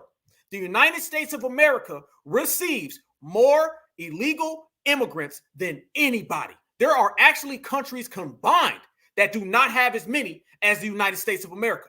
And what did I say? And I will say this on every episode just in case somebody missed the last episode. Out of 70% of our population, that is literally the majority of where sanctuary cities are. So you take all of the sanctuary cities and you know that they're coming to 70% of where we live. You see it all the way across the board, y'all. Check this out right here. I want y'all to see this because we're going to connect a few dots that are going to prove everything that we're saying. We ain't just talking about it, we're being about it. Check this out right here, family. This right here is aerial footage of the border and folks coming across the border. Look at that right there. Check that out, y'all. If you see that right there and folks coming across the border and they got aerial footage and ain't nobody doing a damn thing about it, what does that tell you? That tells you that they are allowing it. Look at that. Look at that right there, y'all. This ain't no, man, you's a Trump supporter. Man, you xenophobic now. Y'all FBAs is just too damn mean. That ain't got nothing to do with nobody being mean. I guarantee you, and I'm not playing, I'm not joking, this is not hyperbolic. The majority of those people right there that you see will be in one of our communities. Yes, they will. Yes, they will. And that is a statistical fact. Again, out of the 506 sanctuary cities, they are coming to areas that contain the majority of foundational Black American population. You will see all those people pulling up exactly to where we live, and there ain't going to be nobody that stops it. These people know what that does to our community. These people know the type of impact that these people have when they get here. They just don't give a damn. Them people, trust me, them folks you seeing right there, family, oh, that's Chicago right there. Oh, that's Chicago. Oh, yeah, it is. You looking for Chicago? There you go. That's Chicago right there, family. There go half the people going to be in Chicago. Oh, I think I see Virginia. If you're in Virginia, there you go. New York City, there you go. They coming to New York. That's it right there. Ohio, yep, they coming. Georgia, yep, they see you there. Uh-huh. They coming, y'all. Every last one of them people. Check them out. It ain't nothing hidden. This aerial footage. Let me run that back. That's aerial footage right there telling you that them people is coming. They got all this documented. You could easily put any type of authority in place to stop every last one of them from coming, but ain't nobody did a damn thing because they don't want to do a damn thing. They prefer it to happen. They prefer it to happen because, like we said, this is a $1 trillion apparatus to bring these people into the country, bring them into to populations that contain 70% of our population, and the Democratic Party, the same party, by the way, that gets all of their vote from us. So basically, family, if you are voting Democrat, you are voting for your own erasure. That is not a joke. That is not a game. It's sad, but it's true. This is what you're seeing. And by the way, all those people that you're seeing in that video right there, fam, they're going to come over here. They're going to be anti-black, and they're going to be getting benefits that do not belong to them, but belong to us. Yes, indeed. You see half of the people that you're going to see in our communities right then and there. And everybody's got to check this out right here, family. This shows you. When I say that these people are coming to our communities, when I say these people are coming to our towns, look at it. Check it out right here, family. They're literally busing these people. They're busing these folks straight out of the border, and somehow they're sending them to our communities. Look. The governor in Texas has pissed off Chicago, shipping too many migrants, I guess. They're just dropping all people anywhere. Do you understand how raggedy and how evil that is? A governor, an elected official in the state of Texas that is placing families on buses without shoes, cold, wet, tired, hungry, afraid, traumatized. The governor. Wait a minute. Why? We got to ask that question, y'all. We got to ask that serious question now. Think about it, fam. I just told you, out of 506 of the sanctuary cities in this country, which are 22 million illegal aliens and probably about 25 to 30 illegals, they're coming to 70% of Black American populated communities. And you see them crossing the border into Texas. Texas is one of the biggest states. It might be the biggest state. Check me out on that. And they're not staying in Texas. Texas has more than enough places to stand there. Texas has more than enough places to keep them people. But they're not sending them out through Texas. In Texas, half those folks got family there. Why are they taking these people who hopped the border, and from Texas, they're sending them all the way to Chicago? They're sending them all the way to Chicago. They're sending them to Atlanta. Atlanta is 48% foundational Black American. Why are you taking people, busing them, and sending them to Democratic cities, sending them to Black cities? Why? Somebody got to ask that question. See, you think it might be some Republican Democrat stuff. There ain't no Republican Democrat stuff. That's some eraser stuff. Why are they taking people who cross the border and sending them to Black cities specifically, when Texas, you can send them anywhere? Texas got more than enough room, trust me, to house all the migrants. But they skipping right over that, and they sending them straight to where we are. Because it's all a plan, family. It is all one big plan. Brandon Johnson, he out there tap dancing, and this is what tap dancing done got him. He looked just like Eric Adams. They both have that deer in headlights look. They thought it was cool. They thought it was sweet. And then they found out it was too much to handle. Is without shoes, cold, wet, tired, hungry, afraid, traumatized. The governor of Texas needs to take a look in the mirror of the chaos that he is causing for this country. He about to cry. Listen to his voice. They need to look in the mirror and all the chaos for this country. Listen, him and Eric Adams, we need to go get them some therapy. All right. The migrant crisis and breaking these shields then got these folks super depressed. They are Sambo depressed. Watch them. The governor of Texas needs to take a look in the mirror of the chaos that he is causing for this country. Also, the city impounded a bus that attempted a drop-off last week without a permit. Well, hell, Mayor, if you're going to stop them from coming on buses, I guess he'll just send you a few airplane fulls then. In Dallas, that quote, because sounded like a joke, didn't it? Man, I guess he'll just send them a few airplanes then if you can't bring them in on the bus. Y'all seen the bus? Here go the airplane. Mayor Johnson is failing to live up to his city's welcoming city ordinance by targeting migrant buses from Texas. We are expanding our operation to include flights to Chicago. This comes after the mayor announced Monday that he would be implementing harsher penalties for bus drivers who do not follow proper guidelines when arriving in Chicago. Listen to that right there. They are literally punishing bus drivers who do not do the job of delivering migrants from Texas to Chicago. They have a punishment system in play for anyone who does not go along with the erasure. Anytime you see the dominant society punishing the dominant society, it got something to do with harming Black Americans. If not, they wouldn't be doing it. Monday, Mayor Johnson blasted Governor Abbott for his handling of the situation.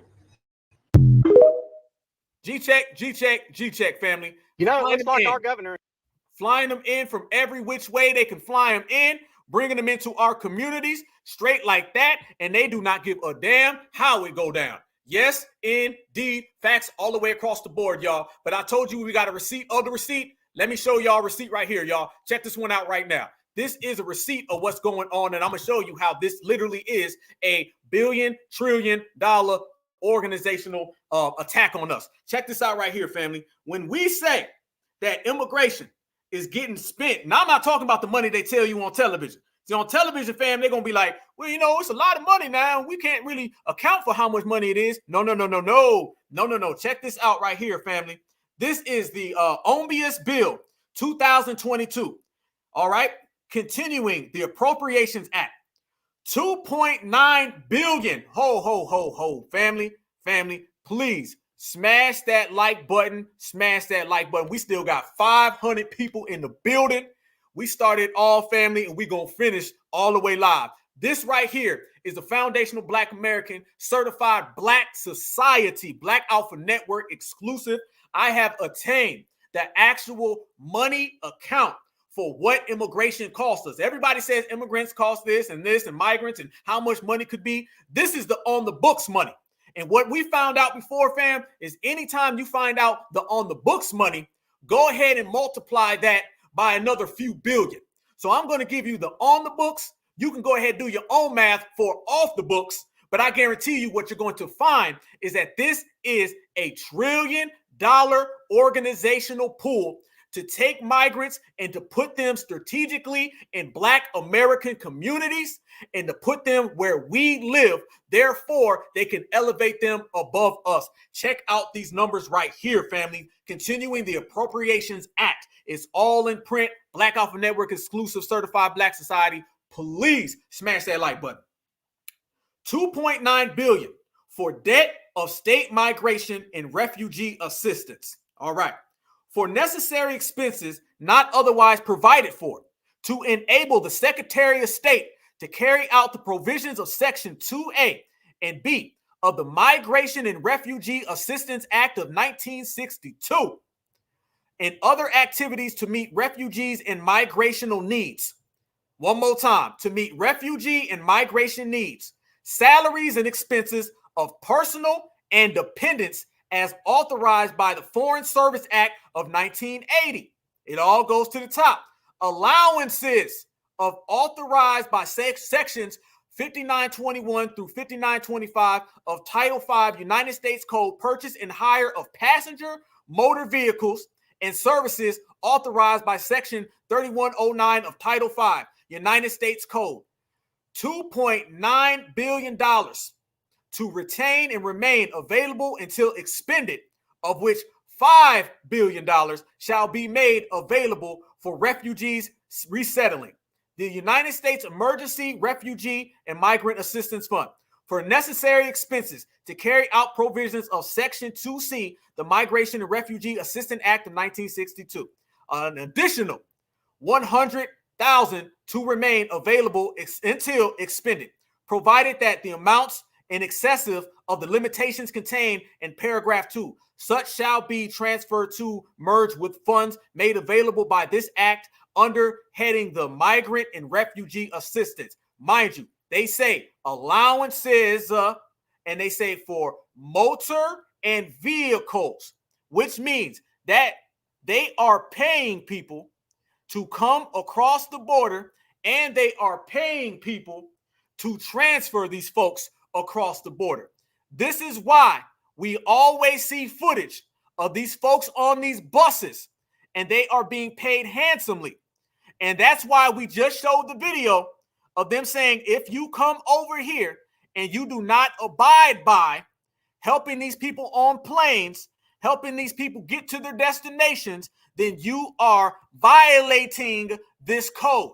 When we talk about violating this code, the first thing that we have to understand, family, is when you see people run up on these migrant shelters, and at these migrant shelters, they never talk. That's because there's a gag order. And if you have a gag order, you cannot speak on what is going on in any of these places. All these people at these high-rise hotels, they're signing all types of non-disclosure acts to where they cannot speak about what is going on. If not, they will be in full violation. All the bus drivers, all the pilots, all of the above, they are all operating under this system. And if they are to violate this system, then they will be held in contempt. It goes all the way up to the top forms of the government, y'all. Yes, indeed. And I ain't done. So when you see something like this right here, then you already know, y'all, what is going on in these streets. These people are coming in A1, and every single driver, every single transporter, and every single person you see. Look at that line. Those folks are all on their way to our cities. Not just coming to America, nope. Not just coming to the States, nope. Not just trying to find a better home, seek refuge, and have a nice condition to live in so you can help the welfare of your kids, nope. You're coming here so you can take what we have created, you can replace what we have done, and just like Jane, Master Grandma Elliott was saying in the beginning, so therefore you can get our reparations, because this has been the play since the beginning, y'all. Yes, indeed. Yes, indeed. Yes, indeed. All right, family. It's been a hell of an episode. You already know we've been taking out the trash. We done went down the list. We done went through the politicians. We went through everybody in society. We went through all the ops, all the fakers, everybody who's been out here trying to speak on what we have created. We done ran them all off the block. It takes us to put receipts on the table. It takes us to lay it all down, and it takes us to have these conversations, because guess what? If we have these conversations and you write something in the chat and I read it and I go, damn, that's a good point, then I learn from it. And if somebody else makes another point and I read it, I say, damn, that's a good point. Someone writes me. We have a conversation. We talk. I learn from everything that you guys put out here. And then hopefully we can all learn from each other, because each one teaches one. We are in this movement together. We start all 2024 the same way it's always been. And this ain't nothing new with Certified Foundational Black Americans. We've always taught and leaned on each other. We only have each other. The saying is that we are all we got. And since we are all we got, family, then we are our own teachers. We are our own brothers and sisters. We are our own family. We the only riders that we have, and we're going to continue to ride. Somebody comes around us and they ain't on our type of time and our energy, we throwing out the trash. We ain't being shamed for it. We ain't being talked down for it. Ain't nobody wagging their finger. You can go back to the African-American Edmund Pettus Bridge, find John Lewis, he'd be okay with it. Certified Foundational Black Americans, we ain't. We're going to tell everybody what we're going to do. We're going to do it, and everybody going to get the hell out of our way. When you see people like Jane Elliott run around here and steal from our master teachers, but y'all notice Jane Elliott, Tim Wise, you don't never see them with our master teachers. They talk all this pro-black stuff, but you only see them with Roland Martin. Somebody talking about the indigenous black people of the earth, and you only are seen with Roland Martin, mean your ass is a fraud. And frauds do not exist in our foundational Black American compound. You get your ass thrown out. So she gone, Tim Wise gone, Roland Martin gone, Brandon Johnson, Eric Adams, and anybody else who wants to smoke. They asses is all on the corner like it's trash day, and foundational Black Americans win again. Certified salute, y'all. Man, it's been a hell of an episode. We always break it down. Y'all know we get to 200, and 200 go to 300, 300 go to 400. We get 500 strong, and then we just rock out, and that's the way we do things. I love learning from everybody. I appreciate everybody for tapping in. 2024 has been a hell of a year so far, and it just started. So let's continue the energy that we have. We started off with 2024 energy, and it's only about 48 hours old, and this 48 hours has been magnificent. Why? It's because we came into it strong, and we're going to take that all the way through the year, and everybody else is going to have to bow down in the presence. Remember, y'all, hate goes up, and we ain't looking down. So I want everybody to stay safe, stay good, man. I love y'all with a passion, man. Catch us back right here next week, family. We're going to do the same exact thing, and we're going to break it down even further, and we're going to push forward, y'all. We got some big things up. We got some big things lined, and we're going to continue to just keep it FBA all day, Certified Black Society, Black Alpha Network. We get stronger every day, and we building, we working, we shining, we grinding, and we grind, family. We do it like champions, because that's what we've always been. So y'all stay good, y'all stay safe. Make sure you subscribe on the way out, and everybody who's already subscribed, Tuesday, 8 o'clock, 7 o'clock, wherever you are, family, just make sure that you tap in, because we're going to bring that heat, and we're going to always bring it the real way. So from the Black Alpha Network, let's bring them with that folding chair energy, and let's let them know that when we walk down the street, everybody else got to get out the way. Black is beautiful. Beautiful is always black. Certified salute. One love.